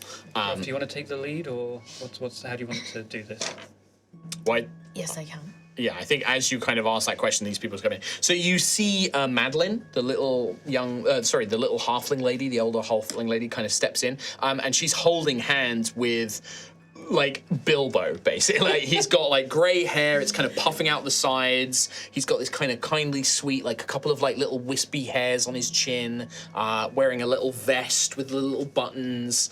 He's probably got, like fish bones instead of buttons, actually, kind of like fish bones, sort of like teeth or something like that. And he kind of comes in. You can see he's got, like, a little patch of netting instead of a handkerchief and things like that, with a little badge of the local Reeve authority. And he's got a walking stick, and he comes in, and he's kind of like looking around, and he's like, "Oh, hello, Carla, hello," and he kind of steps in. "Are these them, darling?" And he's just like, "Yes, these are the travelers, Merrick." And he's like, "Oh," and then behind him come two humans, way taller than these two halflings, but also broader. The first is a man. He is wearing polished, like, chainmail. He has a rough tabard with, like, a swordfish on the front of it. He has clearly got like a well-kept axe and a hammer and a shield. I mean, he looks like a soldier, this guy. Dark-skinned as well. black hair, and he kind of steps in, looks a lot more serious and stern, and he clearly proudly has the marshal badge, basically like the sheriff's badge, effectively, on his chest. Beside him is a woman that is clearly a familiar relation, probably his mother or, an older aunt or older sister, but she is also very broad-shouldered, very muscular. She is wearing a sort of simple, sort of homey dress, but you can see she has also got on her belt loop like a hefty-looking cudgel mace, kind of like an iron-banded beating stick, basically. And she comes in, wrinkled, very serious, matronly face, hair pulled back into a tight bun, a soldier's bun, something that can't be grabbed or anything like that. I don't know why, but I'm imagining like Miss Trunchbull. A little bit less kind of like plump and like this is muscular and less kind of like not warty and things like that. Like she looks like an athletic, quite fit woman, but definitely is like that older kind of like stern figure. And they sort of follow in behind these two little halflings who kind of come in. And you see Merrick, the town Reeve, will be like, "Oh, well, firstly, welcome to Netting on Sea, my good friends. My wife has told me some rather disturbing things. Carla, would we be able to have our travellers had a drink? Would you like another?" Oh yes, Carla has been very accommodating. Oh, good. Glass. Well, and he'll take out a pouch of coins and sort of reach to put it up on the counter. He's like, "Let us get another round, and I think I'll have an ale." And Madeline, "Oh yes, an ale for me, please, darling. And what about you, Jameson, my good boy? What about you and your mother?" "We'll be fine. No ale for us. I'm on duty." "Mother?" And she would say, like, no, I want to keep a clear head. From what Madeline has said, this is an important matter. And so they take this more stern thing, but this halfling's, "Oh, more for me." He'll, like, reach out. And Carla definitely immediately takes, like, a bit more of a, like, "Sure, Merrick, yeah, I can get you some drinks." But you can see that this is, like, not normally, like, this guy does probably not come in here. Sure. And so she begins pouring drinks, probably gets you around. We'll get you a glass of that special stuff, because like if he's paying for it, I was literally going to be like, "I'll have another one of those." Yeah, no, she like looks, she gives you like a wink and is like, "Another one of these, Zacchaeus." Thank you. Yes, no problem. And you see, he's like, "Oh, that looks expensive." It's my second one. Yes, absolutely. And it says like, "Another for me as well," and definitely kind of pours it around. But they say, "Now, what's this business about an attack? You were attacked on the coast?" Yes, so several days ago we heard word that the two champions of Ajanya have been attacking various settlements and islands. Oh, that's me. And other minions, other creatures of Ajanya have also been attacking coastlines, villages, and even taking some villages with them as they return to the deep.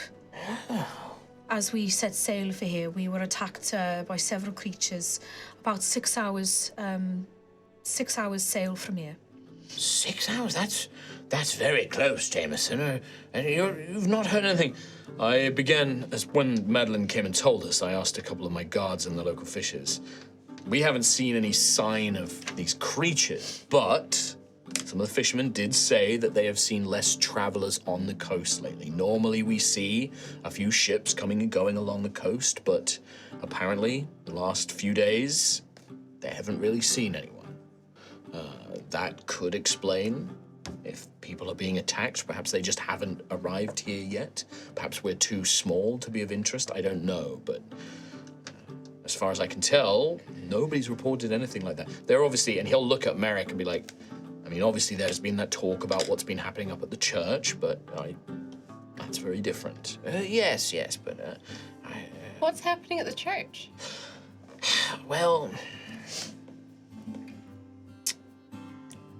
You would be doing us a big favor.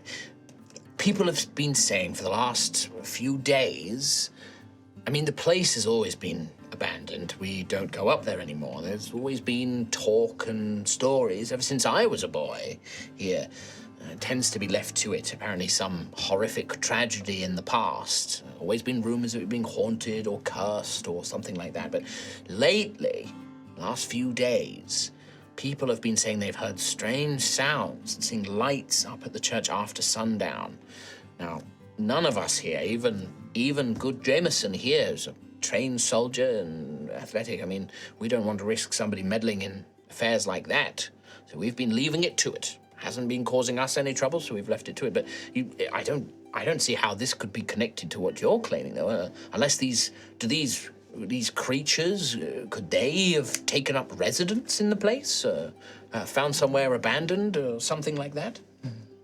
Anything is possible. It will be something that I investigate. I would say, good sir, you would be doing us a great favor by investigating it if there is trouble to be found there. And no one goes up there even during the day? Oh, you would have to be a brave soul, I think, after all. I mean, this is a very tightly knit community, sir. I see, You know, everybody here, well, perhaps not Carla, who is a newer resident, but most of the families here have lived here generations. We've all grown up with the stories of the church. Oh, no. I mean, perhaps when we were children, you'd get the odd dare to go and take a grave blossom off one of the graves, but honestly, you get within a few steps of the place, and oh, no, goodness me, no. It doesn't matter what boy or girl you're trying to impress. You don't go in there. And with this tight community, I suppose you would notice, of course, if, silence forbid, anyone was to go missing, or... Missing? Well, I mean, yes, if it was anybody, I mean, he'll look to Jameson, like, we are quite far away from civilization here. There are occasional travelers, merchants who are attacked by bandits and things like that. Nobody really from the village goes missing. I see. The only one exception to that is we did have a priestess of Saint Talan. This was decades ago, I think, when you were a boy, right, Merrick? Yes. They came to take the church. They were going to take over the church, run it. Said that they were here to provide us spiritual guidance. But we never saw them again. Just vanished. Well, Where do you worship now? Sorry. go. I must say, there are actually Merrick was my wife and I, a few people keep to the traditions, and then, you know, we have the statue of Saint Talan in the town square, but I think, if I may be honest, not a lot of us are very religious anymore. We tend to focus on the practicalities of survival and living. Stand down.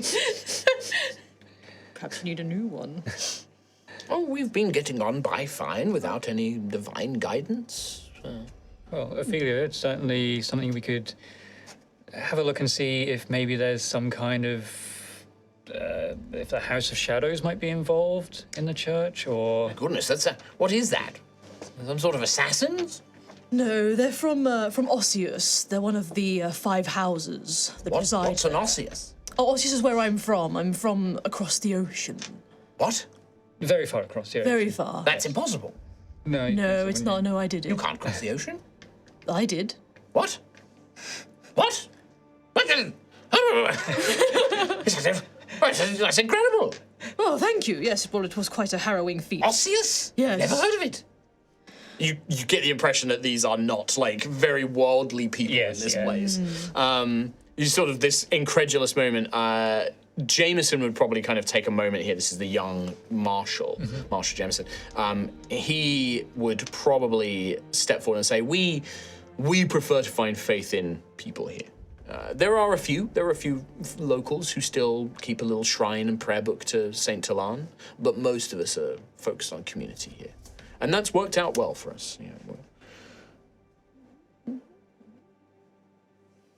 Well, I mean, we could go investigate the church. I will say the connection might be a bit tenuous, but if there is some... But could we offer you something to investigate for us? A reward or something? I have a little bit of gold, a stipend from the local authority. I mean, it certainly wouldn't hurt to check it out. It's just... No, it wouldn't be our first Under wanting. Gruff's guidance, who is currently sitting with a middle finger up to me in her resting position right now. Gruff will Kim. Subconsciously swearing at him the whole time. No reward is necessary. It is our duty and our mission to help out.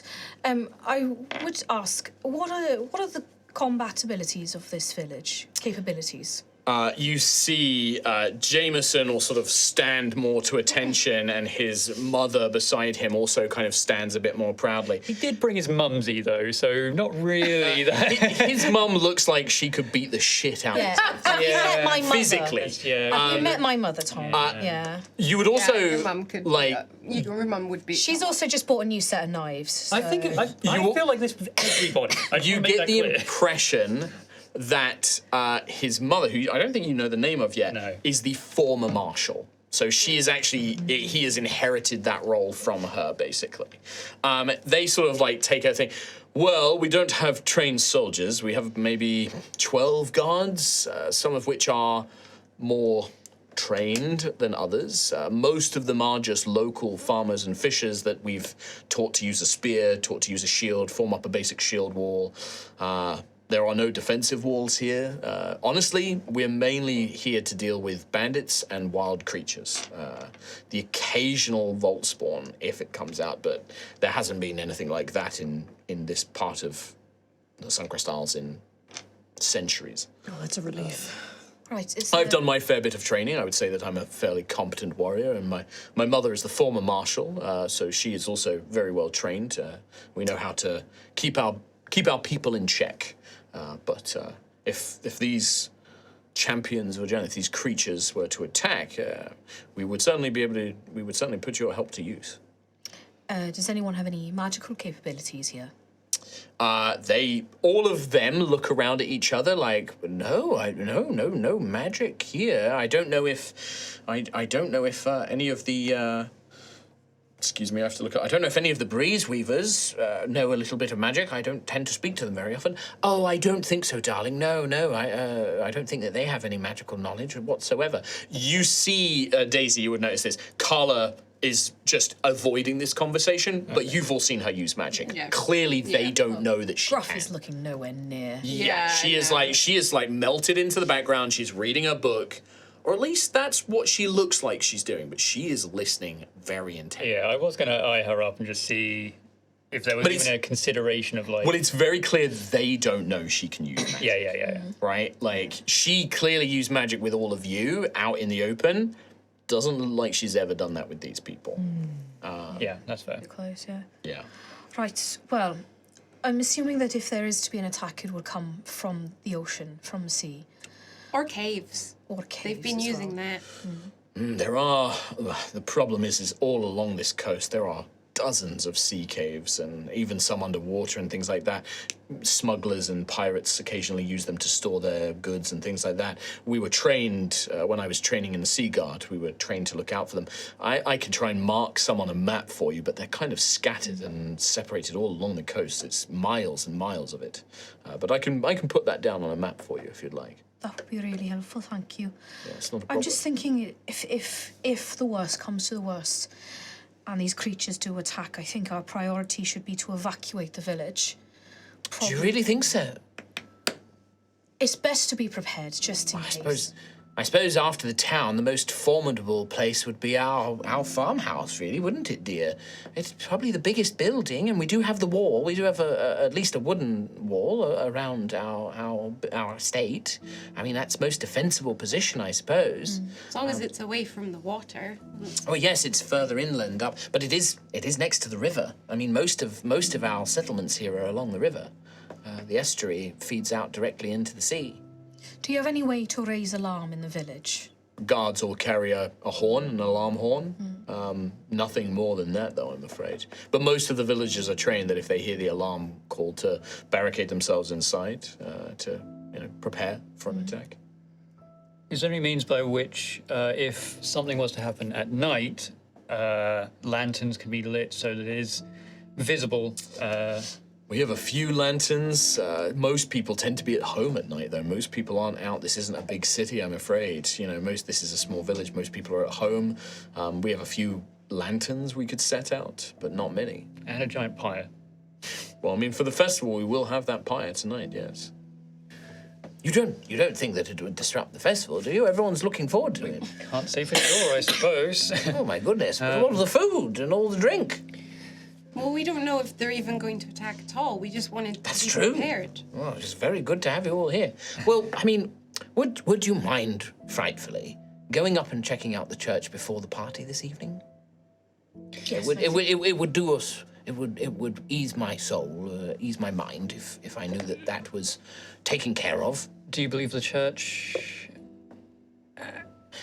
I don't know. I just know that people have been hearing horrible noises and seeing strange lights up there, and it's got a few people a bit worried. And when you come here with news of these creatures from the sea, I mean, it is on the cliff. I mean, it would not be impossible for a creature to climb up it, I suppose. One of the champions is a magician and uses illusion and things like that. So even more. Can I insight check him? Yeah, of course you can. I mean, yeah. There's you can just tell me. part of me that is like, obviously concern for the church, but there's also like, you're trying to get us out of here. Yeah. Sure. No, this town is full of weird. I mean, I only have a point. Use fate. I would like to use fate. You haven't told me the result yet, so absolutely. I didn't see it before it landed, to be fair, but 14. 14. And you're just inciting Merrick as he's answering that question? Yes, Yeah, it's just I mean, like- it's the immediate like, please go check the church. Go to the church. What about the church? creepy. Go check it. Yeah, I mean, like, you can totally take it that way. Like, that is your decision as a character to be like, I'm still going to be suspicious. But there's nothing in his body language. He's not, like, glancing around. He's not nervously looking at anybody. He's, like, pleading with these, like, big halfling eyes. Like, he seems quite scared. Yeah. He certainly seems to be afraid of this news or your arrival. Like, he's certainly worried. It seems to be genuine. Seems genuine. Okay. Can I insight check the mother? Yes. Just on, like, body language here, because she's barely spoken a word. Yeah, so I think as the conversation's going on, You're just, like, keeping an eye on her Gruff body is language. like, she's not saying anything. Sure, so I just yeah. wanna see, like, Yeah. what her vibe is. Absolutely. 17 plus 4, 21. 17 plus 4, 21. Yes, absolutely. First of all, let me... God, it's like my brain just does not keep this information. She's the one who sat there with her finger up. But... All right. Where is her name? I have her name somewhere. You're dead. Praise Orjanya. Wait, are you learning the name from an insight check? Hannah. No, so I had to look it up. Her name is Hannah Cambric. Two things. I'm actually going to spend a point of fate as well. Oh, hello. So I'm going to add a slight complication or a cost to this. She totally sees you eyeballing her. Like, she sees you and can tell that you are sort of looking her up and down and, like, trying to weigh her up. And she looks over at you, and there is a bit of a kind of, do we have a problem? No, I was just actually wondering, well, firstly, what your name is. I'm Hannah Cambric, former marshal. Jameson is my son. The 21 on the inside, by the way, she is definitely more agitated by your presence than anybody else. Like, she does not like that you guys are here, and you can tell that. And she doesn't like color. Like, she keeps glancing over and, like, almost sneering in her direction, and she just does not like them. And you can tell that. You can tell that there is like, this woman is brimming with animosity towards you. It's an insight check, so it's not a perception check. You don't spot any, like, if she's got, like, a necklace hidden under her tunic or anything. You don't see that. It says yay or Janya. Yeah, but you can definitely get the sense from this woman that she is uncomfortable with you being here and she does not like color. Those are, like, two things I will give you for certain. But I think that she kind of stands up and will just say, like, call me if you need me. There's no need. I have things to be doing with. And she's going to leave. That's the complication. Like, she spots you, like, checking her out, and she's like, I'm out, and leaves. Oh, what does Jameson do? He kind of, like, looks at her, and he's like, are you all right? And she's like, yes, I'm fine. I've just got things to do. And he kind of, like, rolls his eyes a little bit, and then he looks to Merrick and Madeline, and he'll look to all of you. I must apologize for my mother. She is, not good with strangers. Well, I hope we haven't offended her. No. She just, She's stuck in her ways. And she forgets that she is no longer the marshal. Right. She's used to being the one at the top of the chain of command. Understood. Do you have any experience with the church or any insight or... If I may be honest, like Mr. Ogden said, I grew up on stories of that place, and honestly, it frightens me a little. I have not gone up there.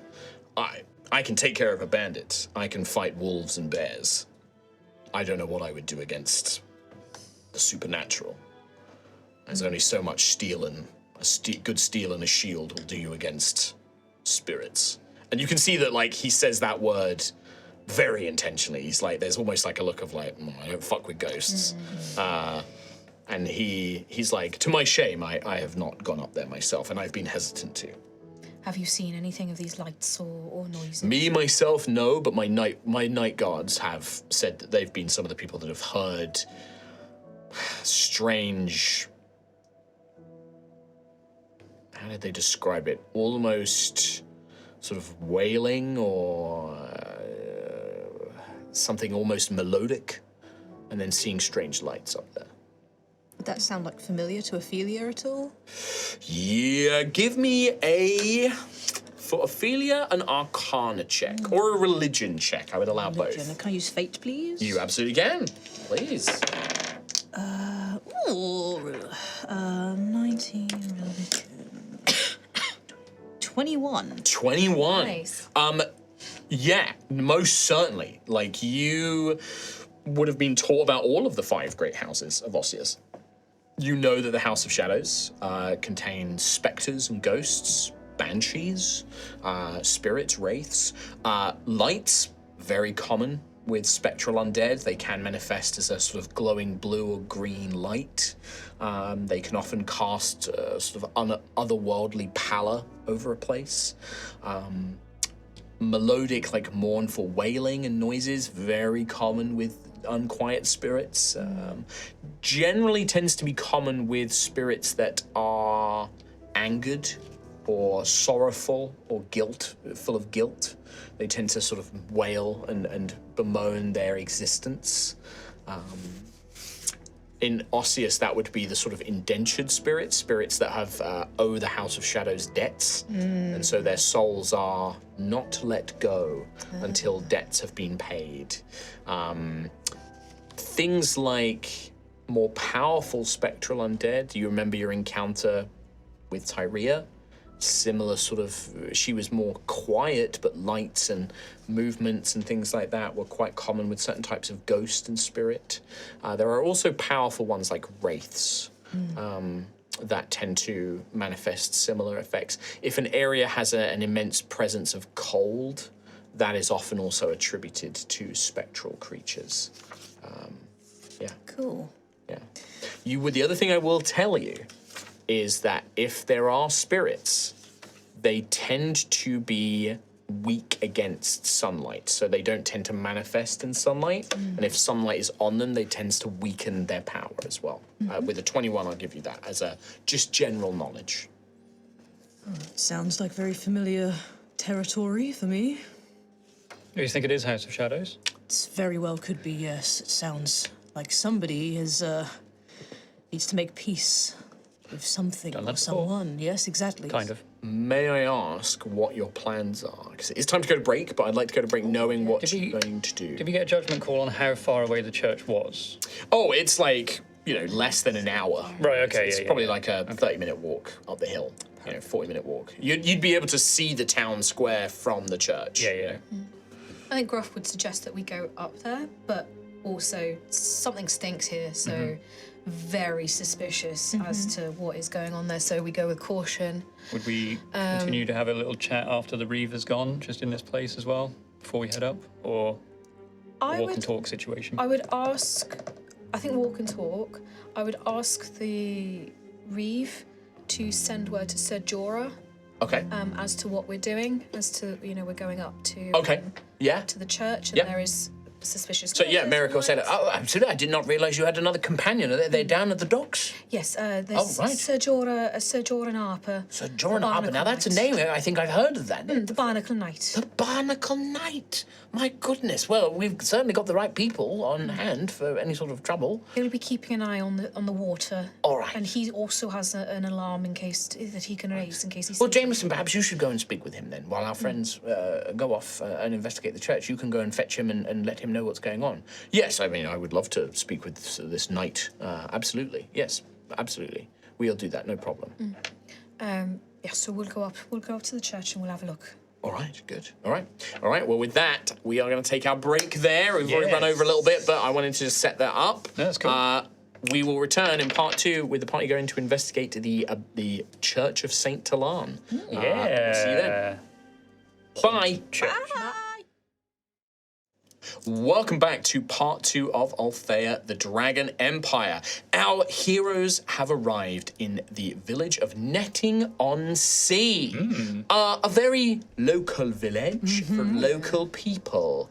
They received a bit of an icy welcome until they were met with the lovely Madeline Ogden, wife of the Reeve, Merrick Ogden, who told them to go wait in the tavern whilst others are brought forward to hear about their news and their business. Inside the Catch, the local tavern, they met with Carla, or at least that's what their name is that they're going by, who was revealed to be a fellow Deva, or Azamar, who is bonded with a celestial spirit, whose spirit, in fact, even knew Nim, or Synonym, Daisy's angelic spirit.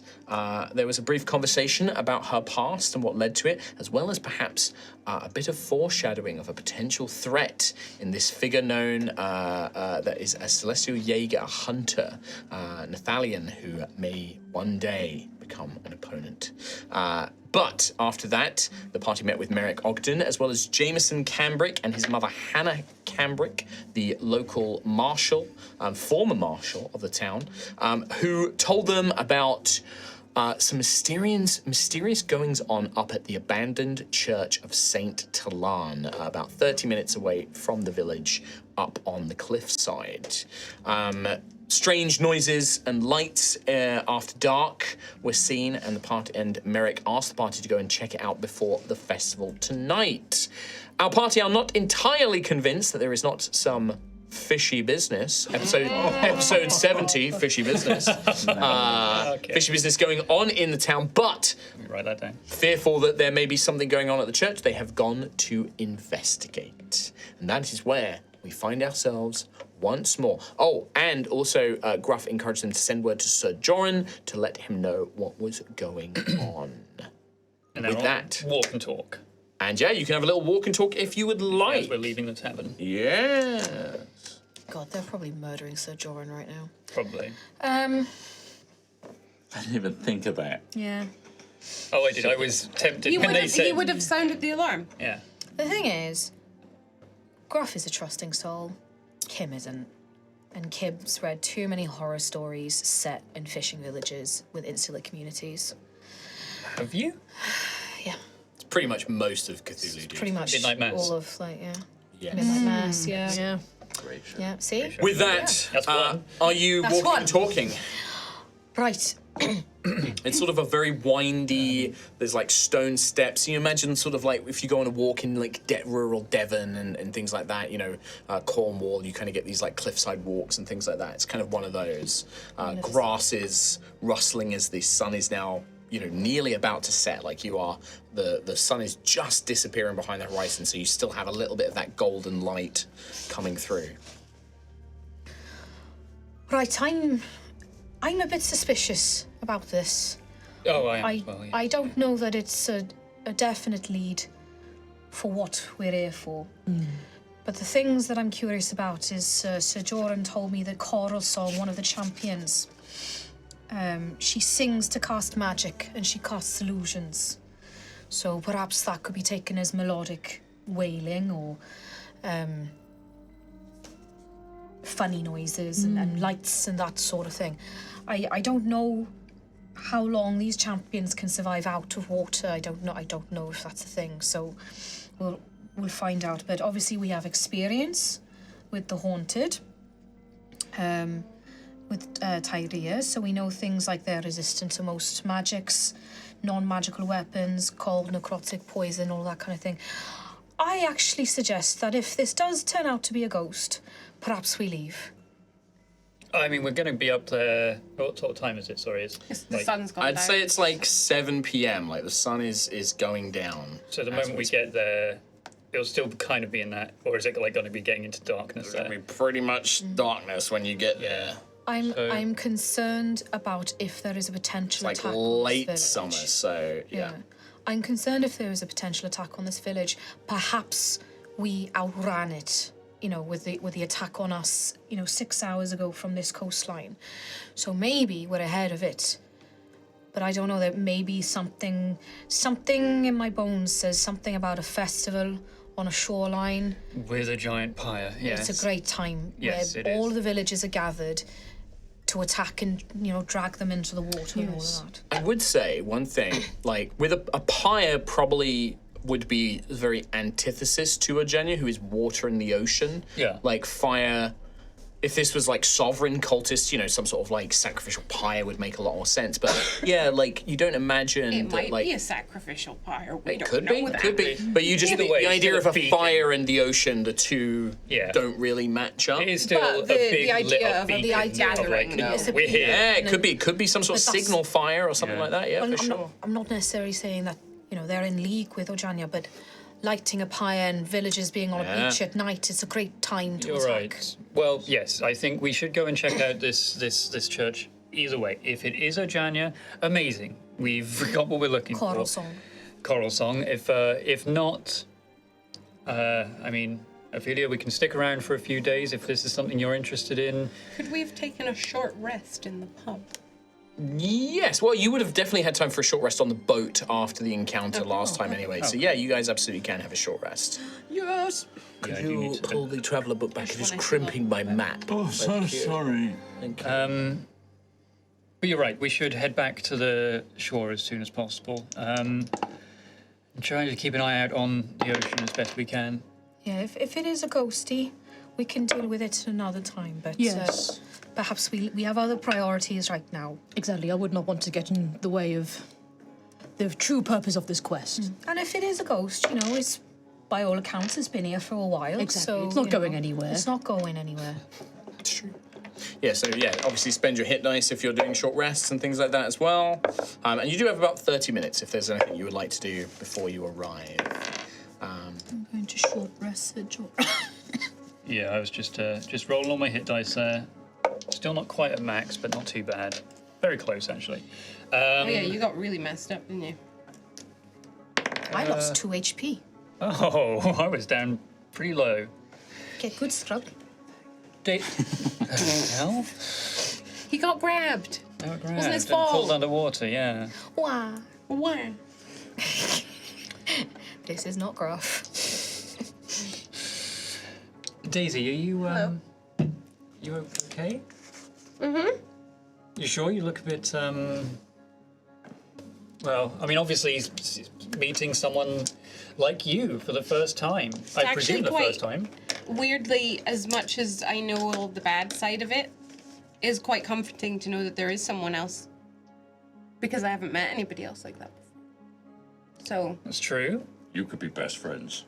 I bet it was lovely for Nim to hear from their own. it sounded very nice. They had a nice It conversation. was exceptionally nice to hear. Do you? Exceptionally nice, Nim says. Okay, so I'm good. pleased for you, Nim. Nim and a Sabriel are good friends at least. Do you still have a connection? Not just now. Wait, would I still have a connection? You'd have to roll for the thing, and also is there a distance duration, distance limit? No, it was only an hour, so. Okay, so I'd say probably. It's gone. By the time you had the conversation with the It might Reeve and be all. useful to have someone back at the village to give us updates or anything. What is there? I Or think we the can range is a update them. mile. So I'd say like a mile. You'd be in range. So if I cast it again before we leave. Wow, you've already left. I can't do it, Mark. This is a conversation. You said specifically it is a walk and Yeah. talk conversation. That is a so- And I get like that lasted an hour. Is Yeah. like okay, fair enough. That's against us. I'd say it might still be up, but if it's like when you get to this place, it will probably have like 5 minutes left or something like that. Okay. Daisy, I am a little concerned now that we know about these Jaegers. Well, I always knew there was people looking for Nim, but Yes, but in the Battle of Ashen's Rest, you used your powers, your angelic powers, and were quite prominent. yeah, because if I didn't, bad things would have happened. Oh, absolutely, But also, I I didn't understand. know I could do that, and I'm just saying. I'm not saying you're at fault or anything like that. You know, it was beautiful. It was fantastic. But what I'm saying is that if I was a celestial hunter, I would want to hear for signs like, "Oh, this little girl turned into an angelic being and flew across the sky." Well, and as someone with experience of having to conceal their magic and doing it very effectively over the course of my life so far, you were just in the newspaper. You had fans turn up at the inn. Your clothes have just exploded off. Could you just button that up? I think the kinds of creatures, I guess, that are searching for Nim or Daisy or people like that, I don't imagine they are searching for rumors in taverns or interrogating people in the streets. They're probably looking for different magical signs, perhaps. I mean, it's always possible that they'll find me, but also the event that caused them to be so noticed happened and nobody was there, nobody saw it. This sounded very different. Yes. But also, I guess they were inexperienced, I suppose, at the time. Granted, they've only had their connection for 2 years. I don't know if maybe the strength of connection might also play a part. I don't know. It's a good point.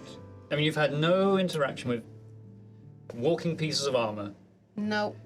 glowing, radiant, flying creatures. Okay. I mean, that's good news, I suppose.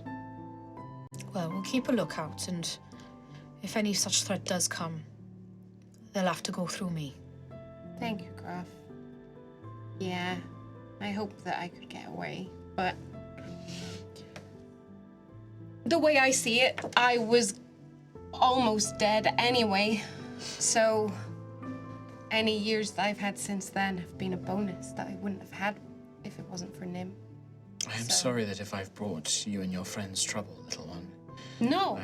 I knew that the legions sent hunters after deserters, but I did not realize they would be so effective. And I hoped that our powers would not be noticed, but after the demonic attack, perhaps Gruff is right. Perhaps what we did to stop that demon in Ashen's Rest, that is the sort of thing that a Celestial will perhaps one day find out about. Well, by then we'll just have to move on somewhere else. Or Is perhaps it- now with allies, we can stand our ground. Maybe. Is Nim talking to you? Sorry, yes, Can sorry. you tell him that my protection extends to them as well, of course? I could hear. Graf doesn't quite understand. Yeah. Well, if it happens, then I will go down fighting. We won't allow that. I mean, we'll fight, yes, but we will, as we have done with everything else, succeed. Yes. Yeah, we're not going down. Yeah. Yes. Bunch of glowing armor. What does it know? Nothing. Exactly. Exactly. I'm doing good things with powers, right? Yeah, exactly. Just like but me. a lot of people don't. A lot of people don't understand it. I suppose there are complications when it comes to inheriting these powers that fundamentally change who we are as people. I guess like yourself, Xanthius, and me, these powers which may ultimately save our lives, they've not been without their own perils in a way. But something that we should look into for Carla as well. It may be this has had more of an effect on them than we realise or that they've communicated to us. You might be able to guide them in some way. Let them learn their powers the correct way, rather than hiding away in a small town. Well, they did have a very traumatizing sounding first encounter compared to me. I didn't know what was going on because I was little. And Nim, I'm very grateful not being grateful. I know you are. To be alive and to have a friend. All good things. It would not surprise me if Asabriel's skills were very different to mine. I imagine that this Carla her powers will probably be very different to ours. Similar, she was able to summon, I recognize a celestial armament when I see one, in the same way that you are able to summon blades like I would use. But it may be that they have other powers as well, but different to ours. Mine are more suited to you and to our ability to scout and to search and infiltrate. That was very much what my job was as a celestial scout. But as a gunner, as a siege gunner, Carla's would be very different. There'll be different powers, but there's still power there. It's a good friend to have, probably. With that, you guys are walking up, not quite there yet, but you now see this sort of broken down stone church. Perhaps once, long ago, this would have been a quaint little community church. The kind of thing that pilgrims and people of the village would have trekked up on a holy day. The sight of the ocean looking out from atop these cliffs, like looking out on that beautiful horizon, hearing the river not too far away as it winds its way through the valley here, attending a service, perhaps burying one of their dead, because you can now begin to see the illuminations of gravestones and little mausoleums and things like that. This is clearly where the dead of this village of Netting-on-Sea were once brought long ago. Probably not anymore. When you say illuminations, you don't mean spectral illuminations, like you said illuminations of the gravestones. Oh, no, as in like as the light is, okay. Just in the illumination, you can just make out like gravestones and things like that. You can see that parts of the roof have collapsed in, parts of the walls have broken down. Most of it's overgrown. The actual gardens and the grounds are thick with vines and bushes and way too tall grass. This place has not been attended to in decades, probably.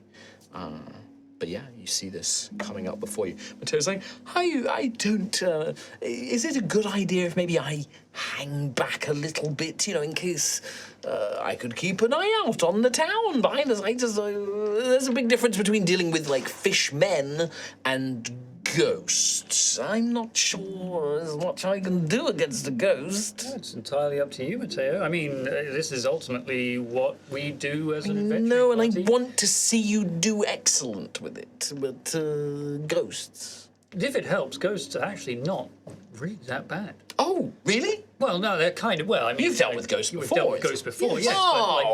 Then it's fine.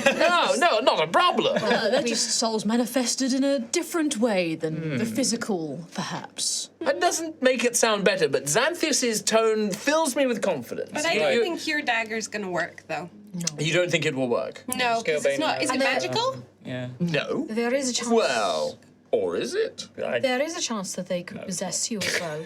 Yes. Oh. They're also more powerful at night. Right? Walk through walls. Yes, yeah. Maybe I'll stay outside. Do what makes you comfortable. I'll stay outside. Yes. Like we said, if it's just a ghost, we'll be out very soon anyway. And then we run. Go back to the coast. Sounds great. And then deal with fish people. Sounds perfect. I can watch and observe from out here. Yes. And if it sounds very exciting, I will imagine you all being heroic for the song I eventually write. And then you can give me the crib notes. Yes, yes, all right, yes, okay, We'll good. do that. Yes. But yeah, you guys arrive. We do have a battle map here. Why? Why do you use the word battle? Because it also helps with exploration to show where everything is. Exploration. I have taken away some of the walls. The walls are there, but for the sake of the CAM, the PTZ, being able to see it and everything else, I have removed them. Oh, it's like Sims. It's like Sims. You would notice immediately as you begin to approach the outside, you would see that out in the courtyard, there is a familiar-looking statue. It looks very similar to the one in the town square, but this is not made of driftwood. This is made of stone. Very clearly overgrown, stained with age. Its features kind of been softened by time. Perhaps quite hauntingly as you approach closer, some of that staining looks like the saint is just weeping down its face. Great. The air is very cold as you begin to approach. This is the end of summer. It should be warm even in this sort of late evening time, but there is a chill on the air here. And Gruff and Daisy, you two with your perception would notice this. Silent. Just the rushing waves whoosh, whoosh, up at the cliffs just below you. Maybe the sound of a very distant river rushing. There are no birds, there are no animals. Here it is, deadly silent as you approach it. What would you guys like to do? How come you need high perception to notice silence? It's more it's noticing the absence of it because it stands out, right? Like It's all voices, you've got your own thoughts going on. You're distracted by stuff. Listen, let me tell you, as an ADHD person, I can walk into a room and not realize it's silent. Okay, all right. How are we feeling? It feels familiar. Yes. Very cold. Is the plan, if it's a ghost, to just leave or to deal with That's it? the plan, I think, yes. I think so because, well, a ghost will be confined to this area. No immediate threat to the villagers. Obviously I would like to help eventually, but our priority tonight is making sure the village is safe. Perhaps we come back during the day. There are spells that I have that would be better suited, that I don't have right now. But for now, we look. If it is choral song, we fight. If not, we leave. Okay, well... I could go in stealthily. I could turn into something and creep in. I think they'll probably know. Yes, for spirit, they probably most likely know we're already here. If they have Tyria such very command over the much place. was aware of when we were around. Well, let me try something out really quick. I've kind of stepped towards the door. And I'll bring down my gold sight eye, and I will cast Detect Evil and Good. Okay. Can you read that out for me? It uses all 3 of the charges in the gold sight eye. Oh, no, it doesn't. Sorry, it only uses 1. Detect Evil and Good. For the duration, if there is at the duration of 10 minutes, concentration, I know if there is an aberration, celestial, elemental, fey, fiend, or undead within 30 feet of you, as well as where the creature is located. Stood next to you. I know there's 1. Hello. If there is a place or object within 30 that has been magically consecrated or desecrated as well. And it can penetrate most barriers, but is blocked by 1 foot of stone. So that's why I'm going to the door. Okay. If it's Sure.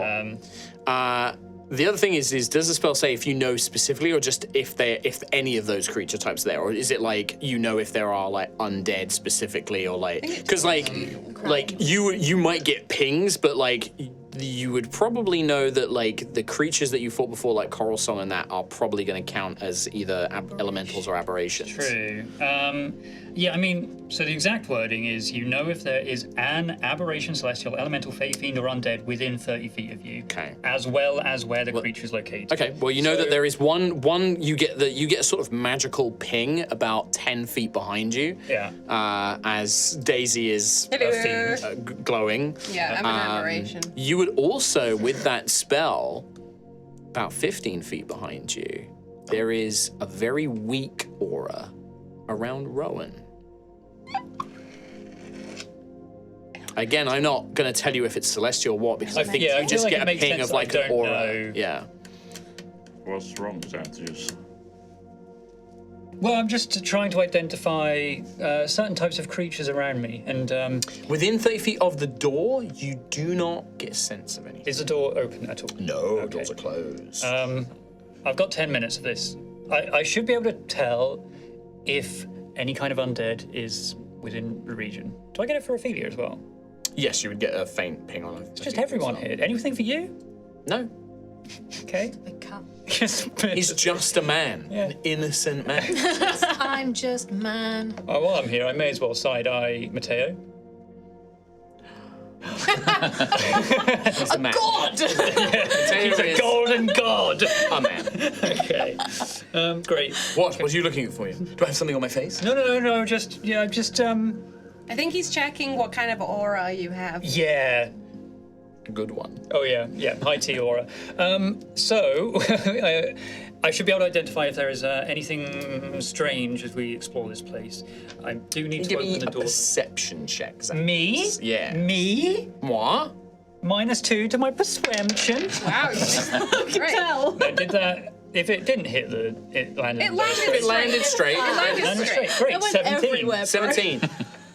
As you go onto the door... What's wrong with my perception? That's gone. Fuck. That was like your That's like the first dice I ever favorite bought. one. Thomas threw his dice across the room for podcast listeners, and it's gone for all eternity. Find it. Tom, as Xanthia steps up to the door, and you get these pings, these auras behind you of your companions, these different auras, not quite sure exactly what, but some stronger than others. You don't see anything. Your magical vision, the gold sight eye, almost kind of like blinking and flickering, a bit like a Saiyan scouter almost. It doesn't detect anything behind the door, but you think you hear something from further in. Hard to tell where in this church because the sound is sort of probably bouncing around the stone, but it sounds like movement or something inside. Scrape of stone. A loud, irritating buzz. No. That genuinely gave me a fright. A scraping of like wood or somebody kicking a piece of stone and it... But it's echoing. Wait, shut up. I think I can hear something in there. I think there is something in there. Could Okay. be critters, rats. Maybe it was like scraping or footsteps or something. I'm not sure if it was anything small. You're freaking me out, Antheus. I'm sorry. I'm just telling you what I heard. I'm pretty sure I heard something. I could send in Saren to scout, but obviously she's quite obvious. Why don't we just Well- go and introduce ourselves? It would be rude, after all, to just spy around a place and not Ophélia's like, no, friends. knock on the door. I'm not against, if it was definitely a ghost, but I don't know how Coral Song would feel if it turns out to be her. That's a good point.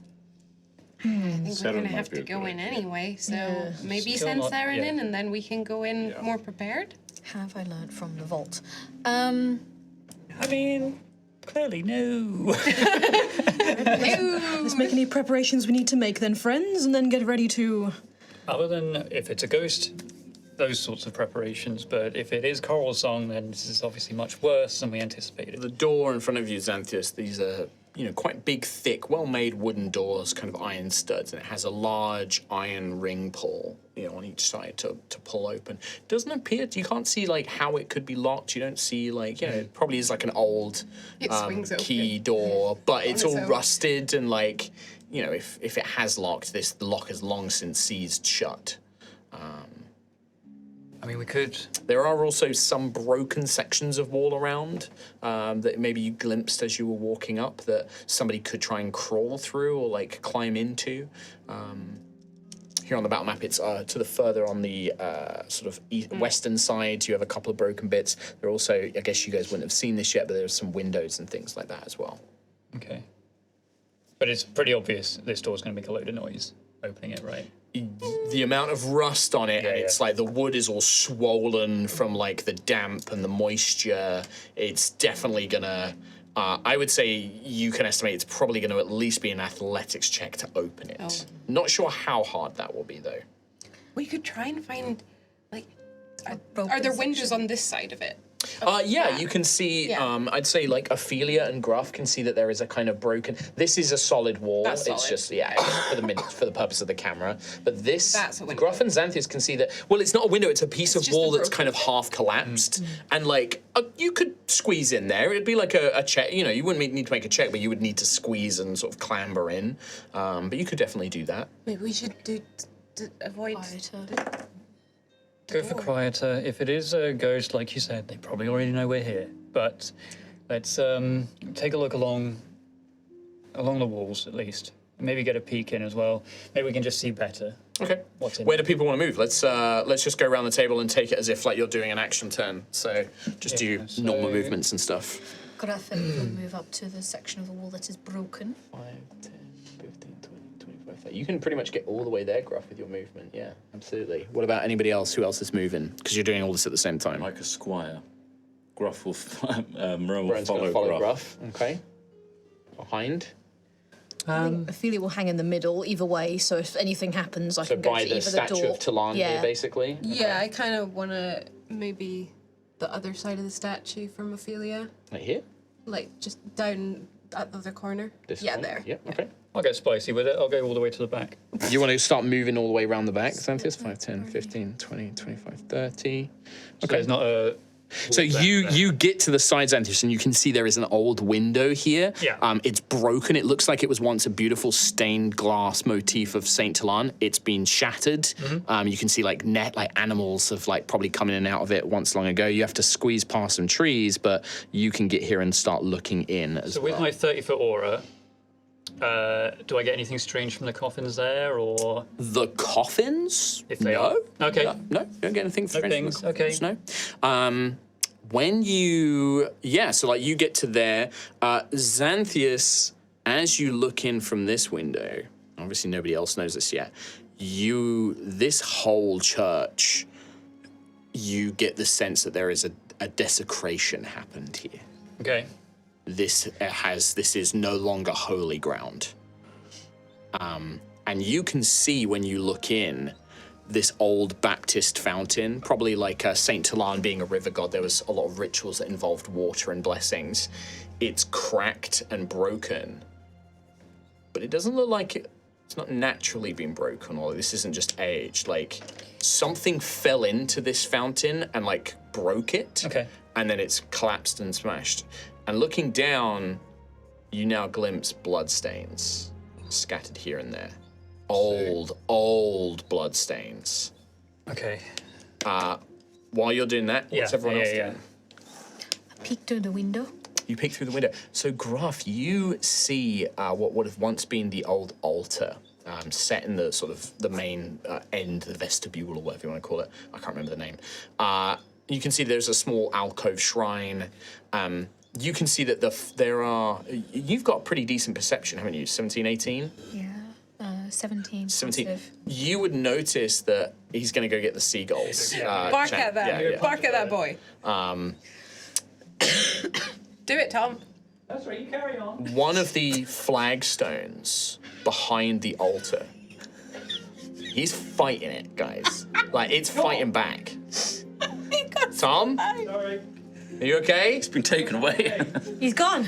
Oh my goodness.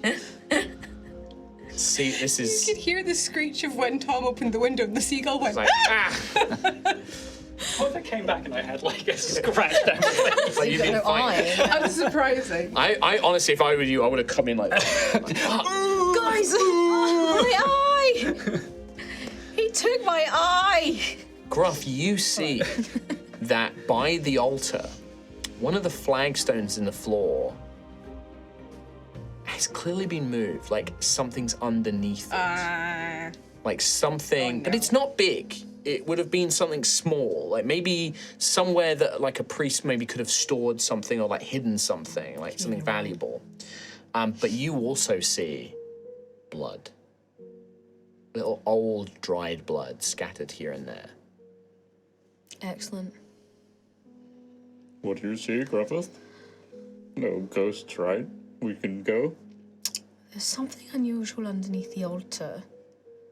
And I have to tell you now, Rowan, there's old blood in here. Old blood. Rowan and Gruff, when you look and sort of Gruff draws your eye to this flagstone area around the altar, you begin to hear, and you know that this is not a natural sense, this is a supernatural sense. Rushing water, like a river's water.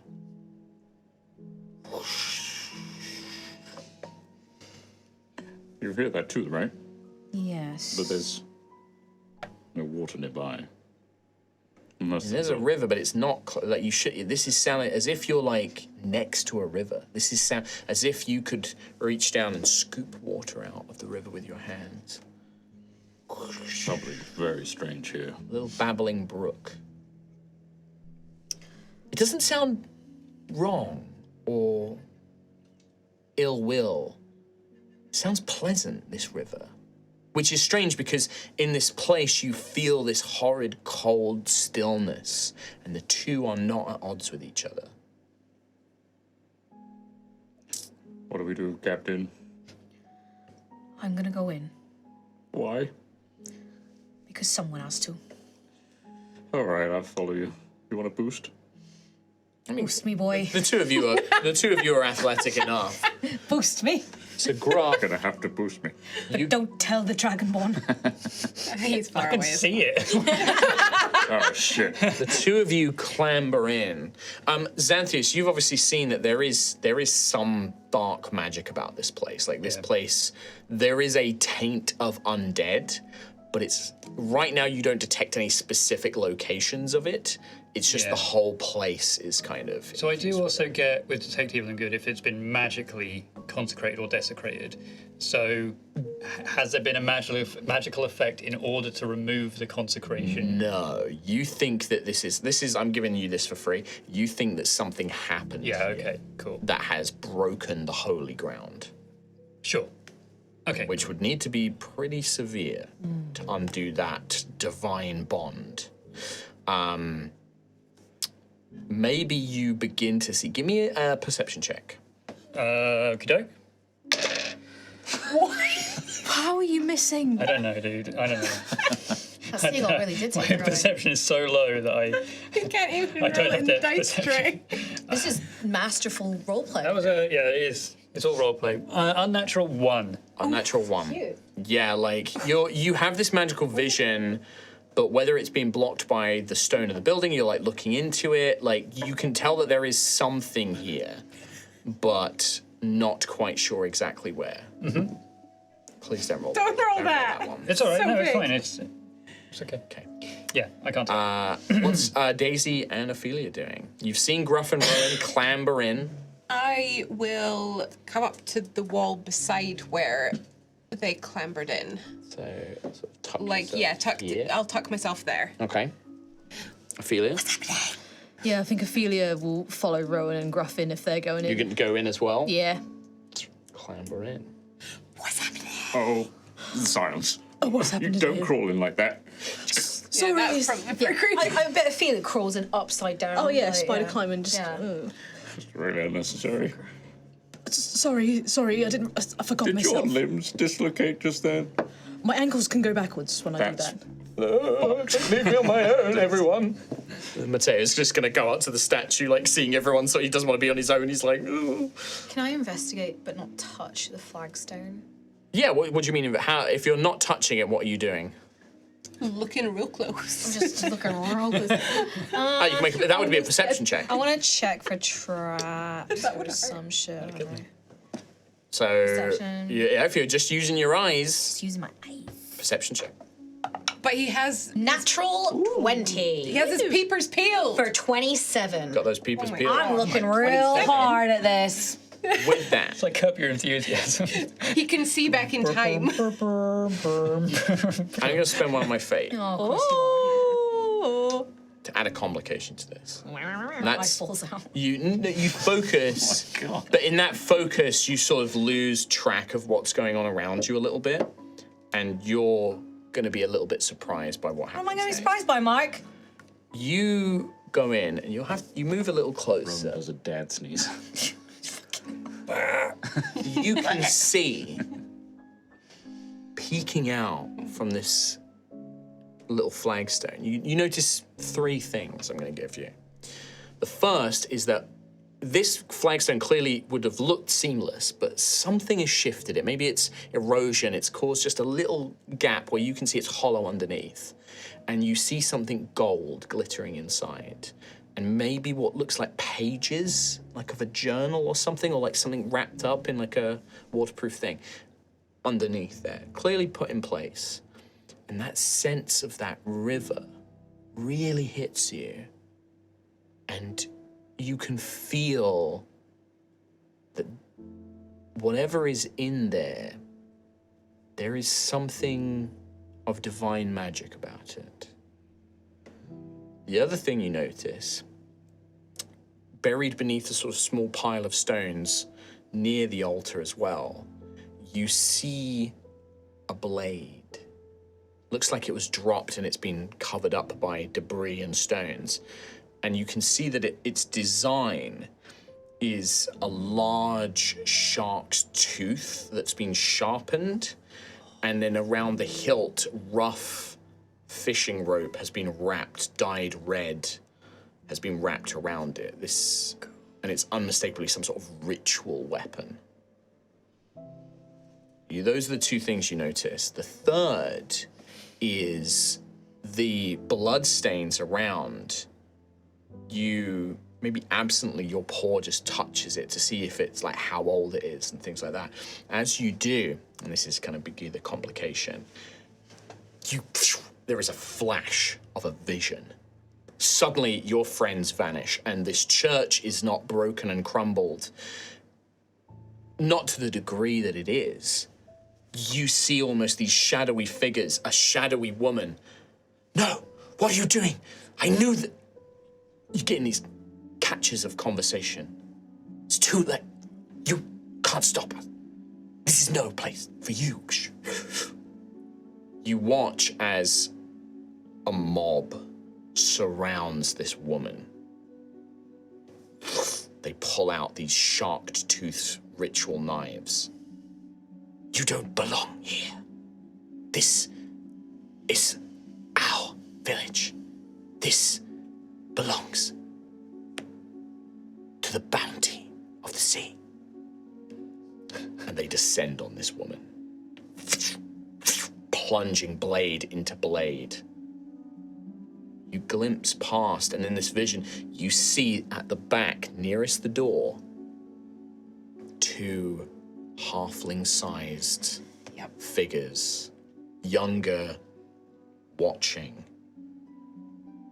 They too pull out small blades as their parents bring them forth to join in with the slaughter. As you finish touching it, things come back. That is the point where you hear this hushed, whispered voice.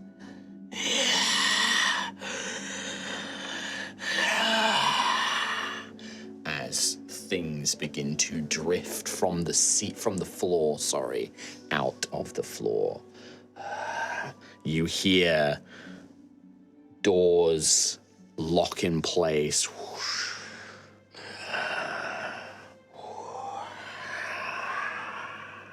That's a lot of ghosts. Yeah, it is. Rising from the altar, you see the shadowed figure of a woman bearing a staff, something golden glittering around her neck. Yeah. Just hatred burning in their eyes. That's going to be initiative for everybody. Oh, man. Shit. That is so 4, and then the priestess spirit. And sadly, these spirits were perhaps lingering somewhere beneath in the earth or the stone. Not appearing until too late. Oh, man. Daisy. 21. Xanthius. 21. I imagine you're first. We'll put Daisy first with roguishness. Gruff. 15. Rowan. 9. Excellent. Ophelia. 17. No, that's 2. Sorry, 2. No, it's 9. That is a 9. Okay, great. Mateo is a 5. Cool. The haunted priestess. Were you in as well, or were you on the outside? Okay. I'm on the outside. Currently, yes. And then the spirits are 19. All right. Daisy, you are the first to react to this. I am going to say Gruff has the surprised condition because of that complication, because you were so focused in this vision as like completely overwhelmed you. But Daisy, you're the first to act, followed by Xanthius.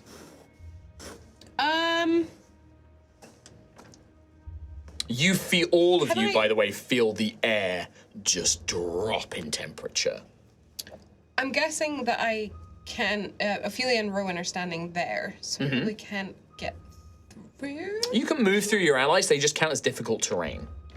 So climbing in would be difficult terrain, and then moving through Rowan or Ophelia would be difficult terrain, so you would only have 10 feet of movement. What I might do is come around to this gap in the wall.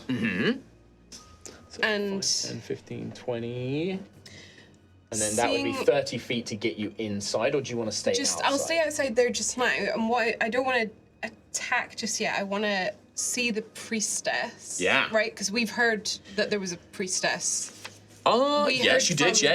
You heard from- the story that there was a priestess that something came bad here and had something happened. happened. Yep, absolutely. So I don't know any context, but I know something bad has Okay. happened. And knowing Tyrea that something bad had happened and we managed to talk her down, my instinct is to say, we don't mean any harm. We're here to find out what happened. This black, and she's not, like, Tyrea still appeared in this kind of bluey, ghostly form. This is a shadow of a woman, red, glowing eyes. Whoosh. What happened to you? Can we help? Pain, Who hurt you? blasphemy. You can make a persuasion check if you would like. That's my line. Get along so well. No. She doesn't murder me. 7. 7. Your words do not seem to reach this creature. These spirits look very different to Tyrea.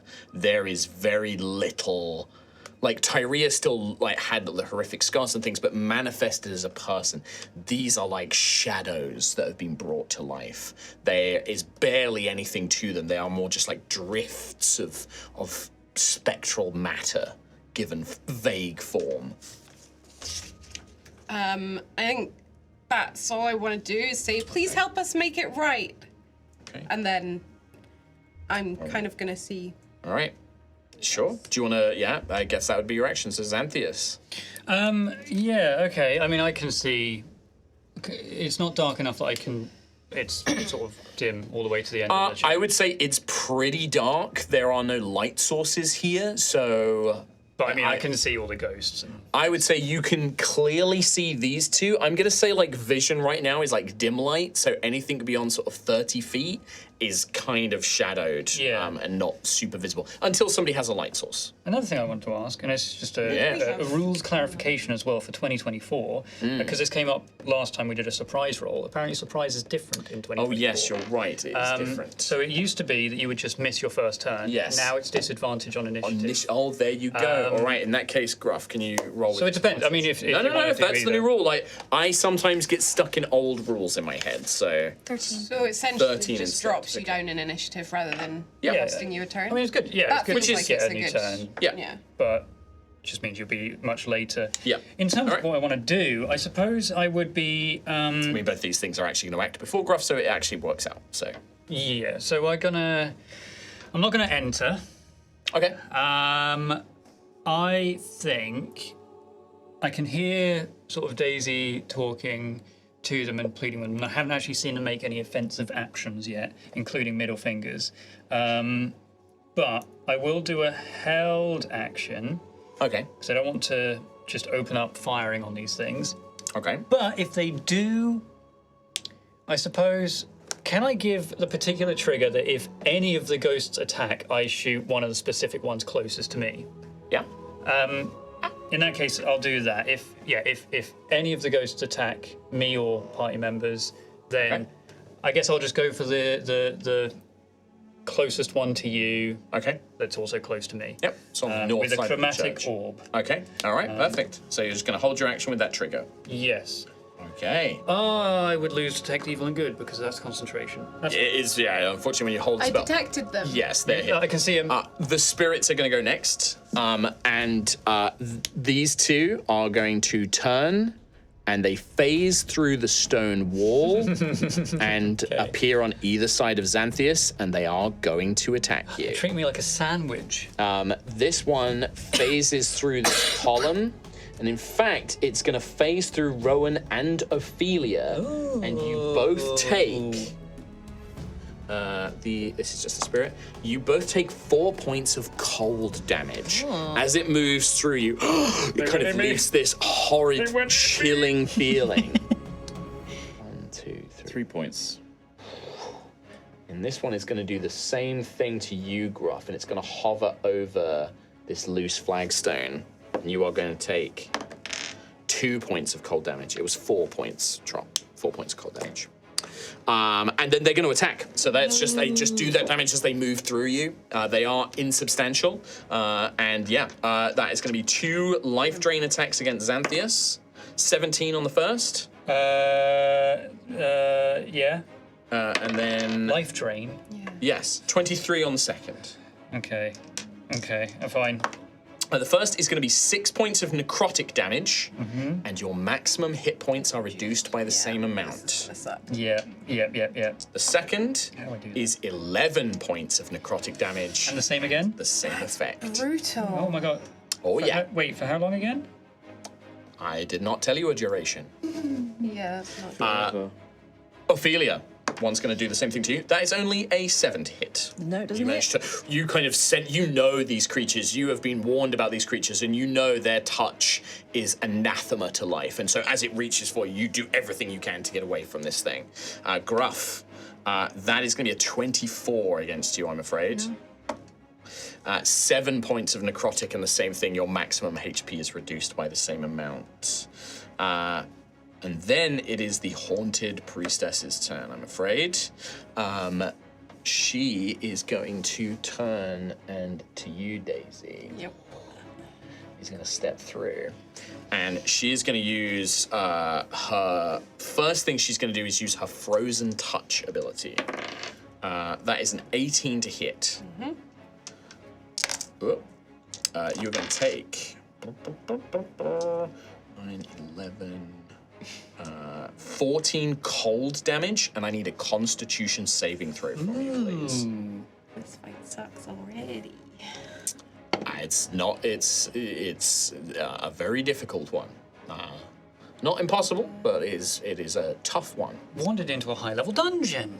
Not really. I know. Normal level dungeon. Yeah. 13, I probably think. 13. I'm afraid to say that until the end of your next turn, you are paralyzed as this freezing chill spreads through your body, and you cannot move. You just feel your body lock up from this chilling terror. It is then gonna phase back through the wall. And hover over here. And then Rowan is going to use its Necrosis ranged attack against you for a 23 to hit. Oh. Where's my D10? I need my D10. That is going to be 13 plus... that is 17 necrotic damage, and you are frightened until the end of your next turn. Oh. Ooh. That's good. That's running away. That is their go. Just check if Stone's Ophelia. Endurance affects that. When I Necrotic. take damage. Just doesn't say a damage type, it just says when you take so I'm damage. gonna D12 reduce that. Okay. I need to shoot off my chromatic orb. You do, yes. So they... Oh, that's right, yes. It should have been before the Wraith went, but it won't affect that. So. Yeah. So would they have attacked first? I would say that because you said attack, they would have attacked first, so they are in melee with you. So I need to do 2 It'll be a concentration checks? Just make your attack, but make it with disadvantage. I'm going to Okay, ignore well, it's disadvantage anyway, because they're right next to me. Yeah. Chromatic orb. Did you reduce that, by the way, while Tom works this out? Yeah, I got it reduced by 3. Oh, perfect. I rolled a 1. 8. 8 is not enough. These things don't seem terribly hard to hit, but maybe it's the panic. Maybe it's as they rush towards you, just the spell goes wide, scorches past. It goes really wide. It goes right down the centre of the church. Who's in the middle there? Yeah, Ross dead. Yeah, unfortunately, the chromatic orb fails to find purchase. But it is now Ophelia's turn, followed by Gruffith.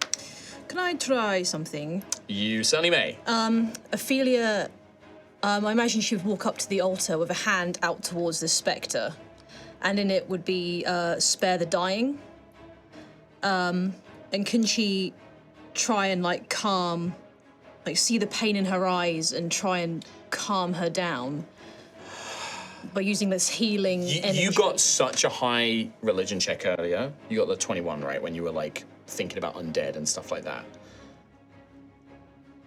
I'm going to tell you now that you don't like the only way to calm these spirits would probably be, these are like vengeful. These are not like Tyria. There is nothing really left to reason with. The only thing that is probably going to put them to rest is for the guilty party that did this to be served justice. You don't think that there is anything you can do or say to these spirits in this moment that is going to stop them attacking you. And I will tell you that because of that roll you made earlier. Okay. Right? Like, and that's not me to shut down the idea. Like, these are very different creatures to what Tyria was. There is nothing really human left to appeal to. They are filled with nothing but hatred and spite and bitterness and jealousy of the living as well. I think knowing that, Ophelia, I think, will turn to the party and just say, we should leave. Help is not going to reach these spirits soon. And she'll start making her way From the out. end, you can hear, there's ghosts, by the way, we got to get out of here. Yeah, and she'll start making her way to leave, not to try and aggravate them any further, but just to So start do you want to backing. disengage? I'd like to disengage. And then just move away? And move backwards, yeah. Okay, where do you want to try and climb back out this Yeah, window? back out the window. Not too far away in case things go really bad, but just 15, to show 20? them. Yeah, just to show them I'm not. So you move out, and nobody else could have seen this. You see Daisy just locked in place, like she is not moving. Like she is paralyzed with, and you can see there's like rime and frost built all around her, and she's just frozen in place. Can I move closer to Daisy then with my remaining movement? I've Yeah, got 30 you have- left. Oh yeah, of course, you've got crazy Oh, yeah. movement. Yeah, you can move right up to Daisy, and she is just, you can see her eyes are like panicked and like looking at you, but just even her face isn't moving. Yeah, I'll just nod to her. Okay, all right, that's your turn? Yep. That's, yeah, you disengage, that's your action, so we go to Gruff. Can I grab whatever is under the flagstone? You absolutely can. You will have to reach through the spectre on top of it. I'll do it. All right. Take 3 points of cold damage. You plunge your paw, kind of cracking the stone of the flagstone that was left, grabbing whatever is in your hand, and you feel in this aura of cold, it's like grabbing a warm spring when you touch something metallic and papers, and you grab it and pull it up. You're holding a very battered journal and a beautiful golden necklace with a golden carp that is sort of housing what appears to be like a little ampule, a little vial of blood, it looks like. And this golden chain is decorated with symbols of the Psionic faith.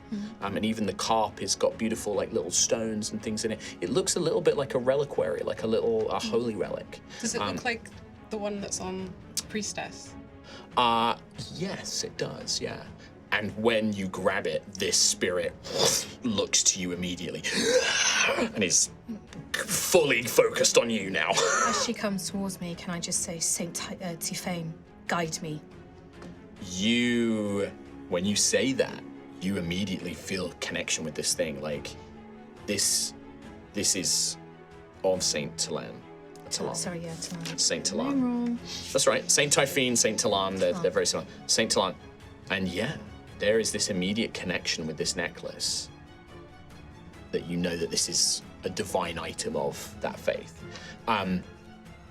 Maybe not a voice, but you, almost like a current of river, is almost pushing you away. Like taking you out of this place. Like you feel this current, like almost wanting you to go away from this place and back towards the village, is what you feel. I would say that would be your action to grab the item. You still have your movement and a bonus action. Can I... there's two things that pop into my head, but I don't know what a DM would allow. One would be to activate the armor of Oak and Thorn, and the other would be to put the necklace on over my head. I would say you can put the necklace on as a free action. It is a magic item and it needs to be attuned, so you're not going to get the effects right now. But I'd say you can easily throw it on, and then you summon as a bonus action your green, armor of wood and mist and oak forms around you. Absolutely, and you still have your movement action. But you would provoke an opportunity attack from the spirit next to you. I'll wait here until there's more clear. Okay. In that case, we go to Rowan. Rowan's right. Thank you. Yeah, so you can't move closer to the wraith, the wraith, the black spirit of the priestess.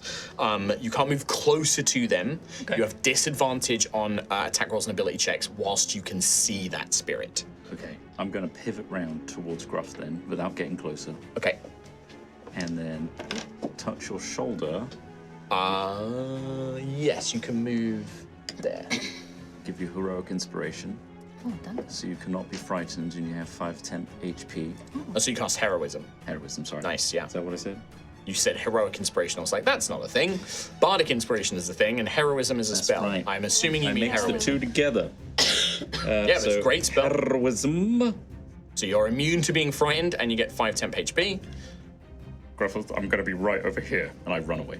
Okay. Yep. So 5, so you move 5, 10, 15, 20, 25, 30 gets you halfway down. Yeah. Okay. You got this. Perfect. All right. Mateo. Is everything all right? It doesn't sound very good. There's ghosts. What's wrong with Daisy? Is she all right? He's like peering from behind this statue, like, oh. He'll move up a little bit, trying to get a better view. He's like, it's very dark. 5, 10, 15, gets up to this gravestone. And then he sees you, Daisy, obviously like paralyzed. He's like, is she all right? She's frozen. You can do it. And he'll bardic inspiration you for a d6. Okay. It's like you could use it on a saving throw, maybe. He's just like, don't be frozen anymore. He's the best. But yeah, he's gonna stay back. That's his bonus action, and then as an action, if he sees a ghost, he's going to run away. He's going to take the dash action. That's sensible. Good plan. We go back up to the top, and Daisy, at the end of your turn, you are no longer paralyzed, but it does take up your turn, I'm afraid. So we then go straight to Xanthias. Hey, what up? So I need to get away from these ghosties, and I don't want to proc their attacks, so I'm going to use my spells. And I'm going to do that by using a Misty Step. Oh. Yes, That's a good idea. To go? I would like to go basically down towards the coffins there. Yeah, you have to be able to see the point you're arriving at, right? Yes. So 5, 10, 15, 20, 25, 30. You can basically arrive on top of this. Yeah. Oh, actually, sorry, before I do this, I see Rowan running towards the window. Yeah. I want to yell to him, go towards the door, I'll try and get it open for you. And then I want to use my movement to get So 30 bonus action, and then a 5, 10, 15, 20, 25, 30. Yeah, you can get right to the door. and then use my action to, you said Yes, athletics an check. athletics check, please. The wood is swollen from moisture and years, and rusted nails and rusted bolts. Athletics. Yeah, +1. Yeah. Oh my god! Oh my god! 18. 80. 19. The draconic strength surges through you, and you pull and pull, and you feel like rusted metal snap, and the doors fly open. Cool. And I'll stay here. This way, Ron. This way. Not the window. Not the window. Door. Not the window. To the door. Till the... To the split trips down my ball. Yes. I'm done. That's all You're my done. stuff. I was like, is he gonna do it? Is he gonna say it? Spirits. This one is going to phase through the wall and come after Ophelia. Mateo's triggered action goes 5 centimeters. He's like, Smart boy. This spirit is just it's actually gonna just phase through you, Gruff, unfortunately. Ophelia, it's probably gonna do the same thing to you as well. Because why wouldn't it? A great perception check. So Gruff, you take 6 points of cold damage, I'm afraid. This is nothing. Ophelia also 6 points of cold damage. 5, 10, 15, 20, 25, 30. Oh, they're trying to block the 5, door. 10, 15, 20, 25, 30. Oh, they've blocked the door. They are going towards the nearest sense of heat, and they see, or like life, and they're rowing. These two, they just through the wall. Holy silence above. So Gruff, and Holy Ophelia. Siaska. No, Please, Siaska. Ophelia, a 15 doesn't hit. doesn't hit. Gruffith, an 18. 17. That is going to be 7 necrotic damage, and your hit points are reduced by that 7, I'm afraid.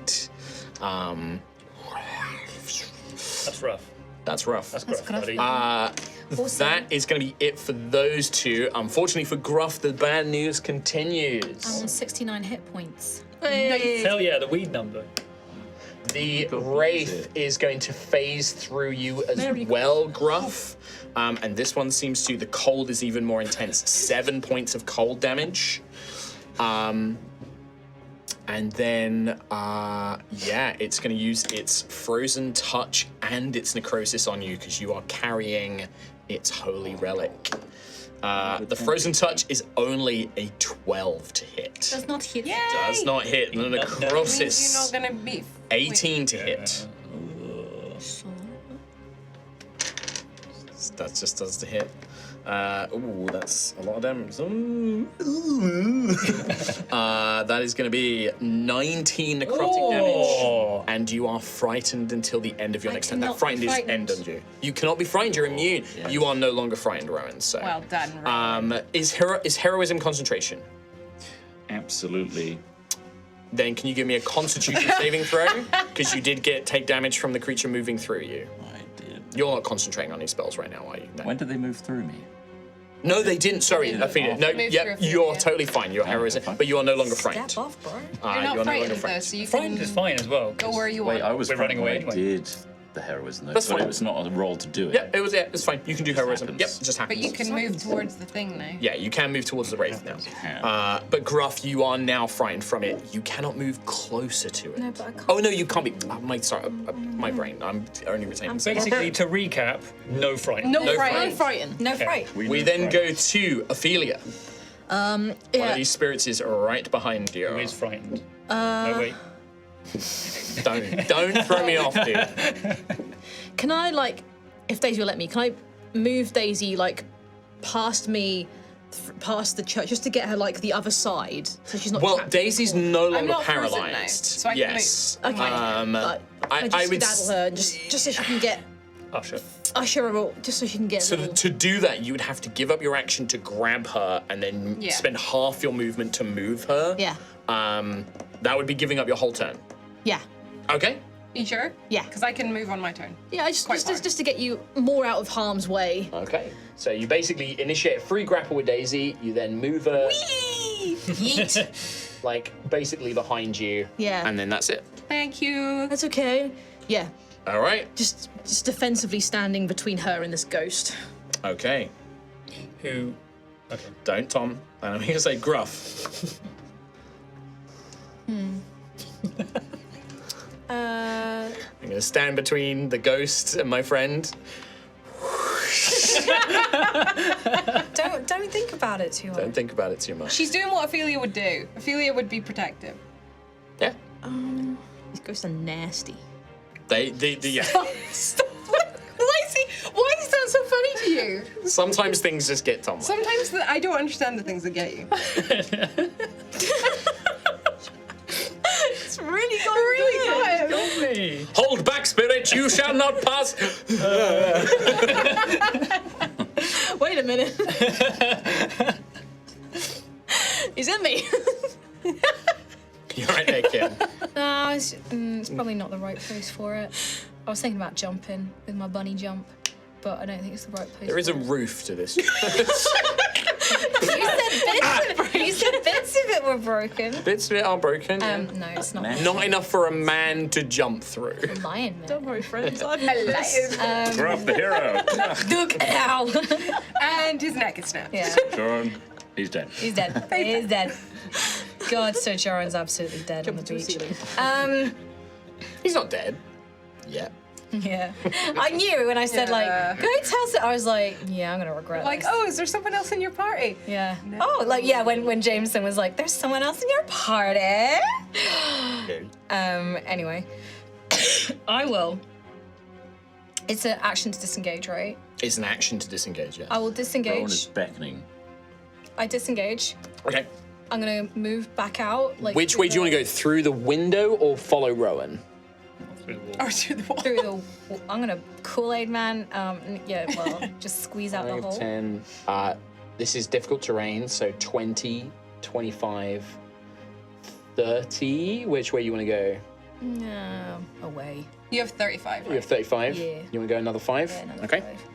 And then can I use my bonus action to cast Healing Word on myself?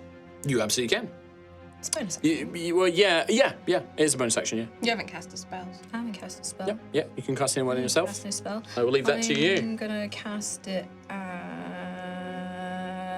at second level. Okay. Well, I will leave you to do that on your own so I can move on to Rowan, I'm please. responsible, I can do it on my own. Yeah. I'll monitor, don't you worry. Rowan looks ahead of himself. Yes. Him with healing, he's like, I want to see the exact fucking number. Ghost in front. Yes. Yeah. Oh no. Count that for me. Ghost behind. There are many ghosts at this point for Rowan. Rowan 13. uses his hands and does a square, creates a dimension door, and walks through it. Great. Oh! Oh, you have to mention to her the best. When did you spell get in the that? game. Where did that come from? Where did that come from? He's got it. So do you need to see the space you're going to? Where have you been hiding that? Location within range. So you arrive can just... exactly at the spot desired. And it's what, 500 feet? It can be a place you can You can see. be down the fucking hill. He's in the village. So it's not quite in the village. It's not quite that He's on far. the boat. But like, if you want to get out beyond the cemetery, like beyond the church, you can absolutely be completely gone. This way, Rowan. Come through the door. He just fucking I make my own door. You move here. More You look at information- more Xanthias, and he just information goes, could've been Yeah. whoop. great, bro. We gotta work on your communication skills, Bam. buddy. Well, he's dead. I will go beyond the wall Okay. and out of existence. Basically down the street, from, like down I the want to see path. ahead. Yep. Of what's going on. Okay. Yeah, you just absolutely book it. Amazing. Perfectly safe. Mateo will dash and basically go find Rowan. Mateo is fucking out of there, dude. He saw what those ghosts did to Daisy and Ophelia, and he's like, no. Smart boy, he's gonna last long. Daisy. Hi, I would like to run and then dash and then run again. You are E.T. fucking out of here. Effo. Yep. Yes! And then Xanthias. I will. I'll move to the gap because I want to make sure that Ophelia can break away from these things, just in case someone gets frozen in place. I don't have a way to stop that from happening, Okay. so that's it. All right. Do you want to hold an action or I am. cast a defensive spell? I'm just going to do a cantrip because I want to preserve my spells, knowing that we have to go back to town and start killing. Okay. I'll just do a sorcerer's burst. You don't know that, on, but sure. The ghost next to Ophelia. Okay. So I have to make an attack roll, which is going to be this number right In here. the tray, holy crap. That's right. 15. Hits. Hell yeah! 2d8 of a damage type of my choosing. And I choose to do 4. It's pretty bad. 4 fire damage. Okay, as the magic of the fire damage hits the creature, you see that because it is unsubstantial, it is partially resistant. So it takes 2 fire damage. But it is a blaze. Is it? It's No. a ghost. It's not set on fire, It's unfortunately. also Sorcerer's Burst, just doesn't Yeah, do it that. doesn't do that. Anything else, Xanthias? This way! We're running from ghosts! We run from ghosts! Gruff, you are the closest source of life, I'm afraid. 5, dead inside. 10, 15, 20. Did he just say I'm of Altheya? No, I said I'm dead I inside. think Mark just said that. Oh, No. He's Altheya. 50. I guess he is. Yeah, in a way. Yeah, We all are. yes, that's not We really a all are. surprise to anyone. Yeah. They can't get through you. They only have enough movement to, but you are surrounded by ghosts, Gruff. This one is going to move through you, Ophelia. Oh, my life. 10, 15, 20, and Gruff. Damn, they pissed. So Ophelia, you take 1 cold damage. Gruff, you also take 1 cold damage. And then all 4 of them are going to attack Gruff. Oh my god. Oh, is that because Gruff has the necklace? And they're like, These things just... So the one that it could move through Ophelia and Gruff, they Right. tend to basically try and get to living creatures. I'd say that also Gruff is surrounded by like primal life energy of his armor, so it kind of makes sense that they go after Gruff. So this is going to be 4 attacks coming your way, Gruff. 17 on the first one. It is 17. That is unfortunately a hit. Next one is a miss, only a 9. Third one is, that's cocked. Stop getting... that is going to be 23. The last one is an 11. So 2 hits. First one is 7 points of necrotic and reduce your hit point maximum by the same amount. Next one is 9 necrotic, reduce your hit point maximum by the same amount. That is all 4 of those spirits go. Then Comes Big Mama. Then here comes the big lad. we can't delay Gruff's quest if there's no Gruff.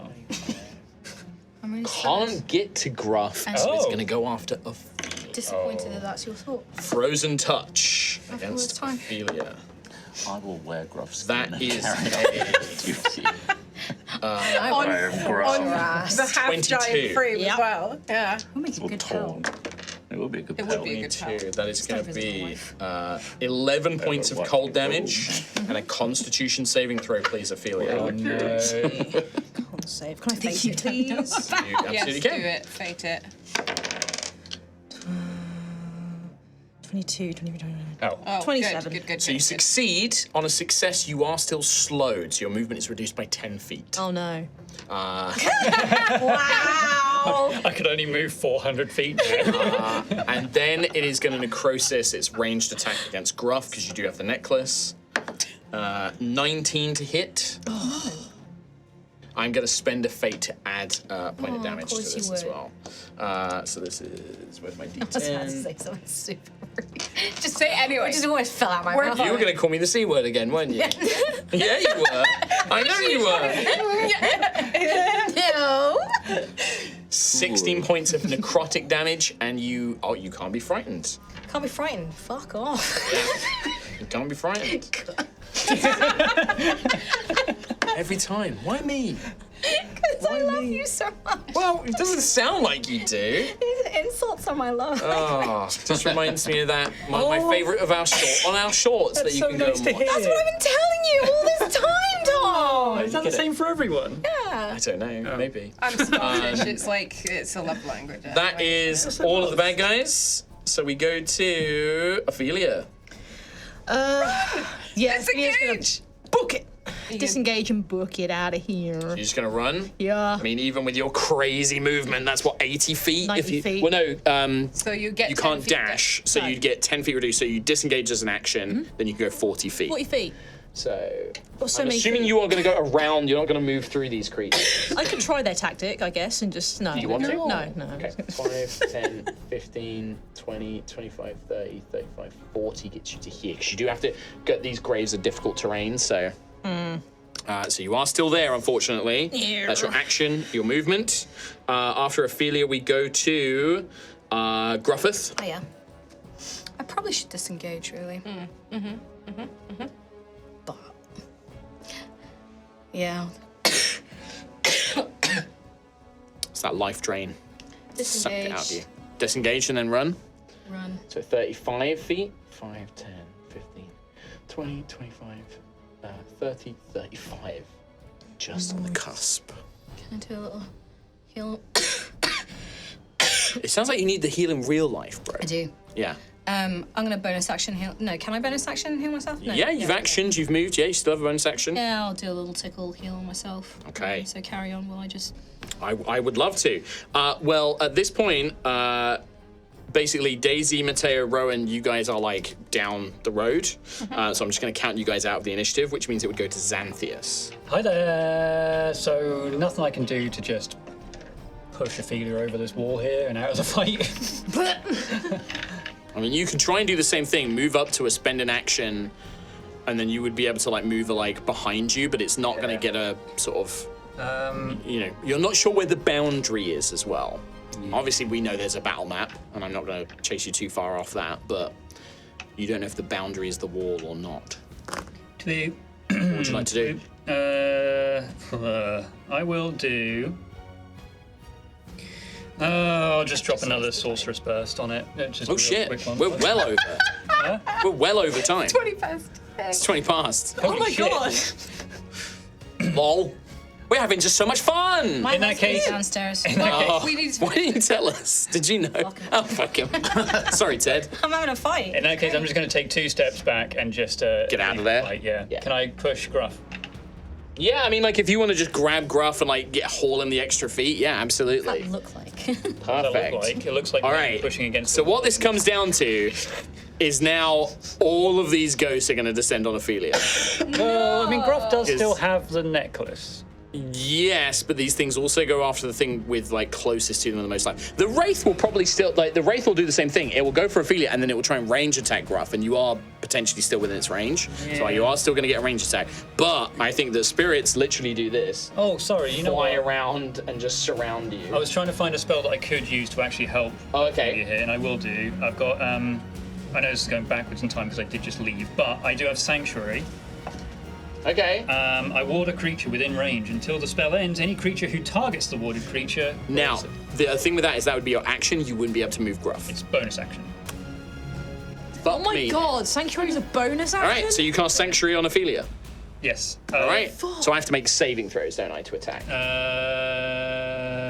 Wisdom saving throw. Yeah. Or choose a new target, or lose the spell. No. Attack. So these things are basically going to surround you. 2 of them are going to pass through you. Now, this isn't an attack, so I'm going to say that they can just do this because they just move through you. That is another 9 points of cold damage for both of them. And then all 4 of them, so wisdom saving throw. First one, wisdom saving throw. 15. That is a 13, fails. Next one, 16. Damn. Next one, 4. Nice. 3. So, Okay. yeah, Oh my basically God. only one manages to get the attack through. Nice. That's That was a awesome. great That is a one. 21 to hit, though. Yep. For 6 points of necrotic, and your HP is reduced by that amount. HP. And then the big scary one, which can just get to Ophelia. Doesn't look so wise, though. Oh, this one is very wise. Was a priest. Yeah. It's got 4 fate as well. He does. Yeah, I don't tend to use it on saving throws, though. I will add it to damage, though.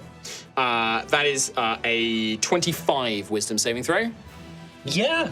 Frozen touch on Ophelia. Oh! Shit. That is a 13 to hit. Doesn't hit. Doesn't hit. And then it's necrosis towards Gruff. That is very cocked. That is a 26 to hit you, Gruff. I will spend a fate to add a point of damage. Did you wisdom that one? It's right. It's per creature, right? The multi-attack, so it gets it. You're so right. I know I'm right. What? 25 necrotic damage, and you are you can't be frightened. Step up. But yes, this blast of necrotic energy as you are being pulled across with Xanthius, this blast of necrotic energy, thief, kind of collapses into your back. Ophelia. Yeah, I think Ophelia would just look at the ghost and just say, "We will help you. Just, please, leave us alone." And then she'll just book it out of there. All right, you are going to probably take 1 little bit of cold damage because Yeah, they've let's do surrounded it. you. 3 more points of cold damage, but you are out. And all of you continue running. You run down the sort of pathway away from the church a little bit. You catch up with Rowan, who had teleported back, and you guys arrive down this sort of dirt, overgrown pathway, looking back, and you just see these spectres floating at that sort of walled outline of the graveyard and the church.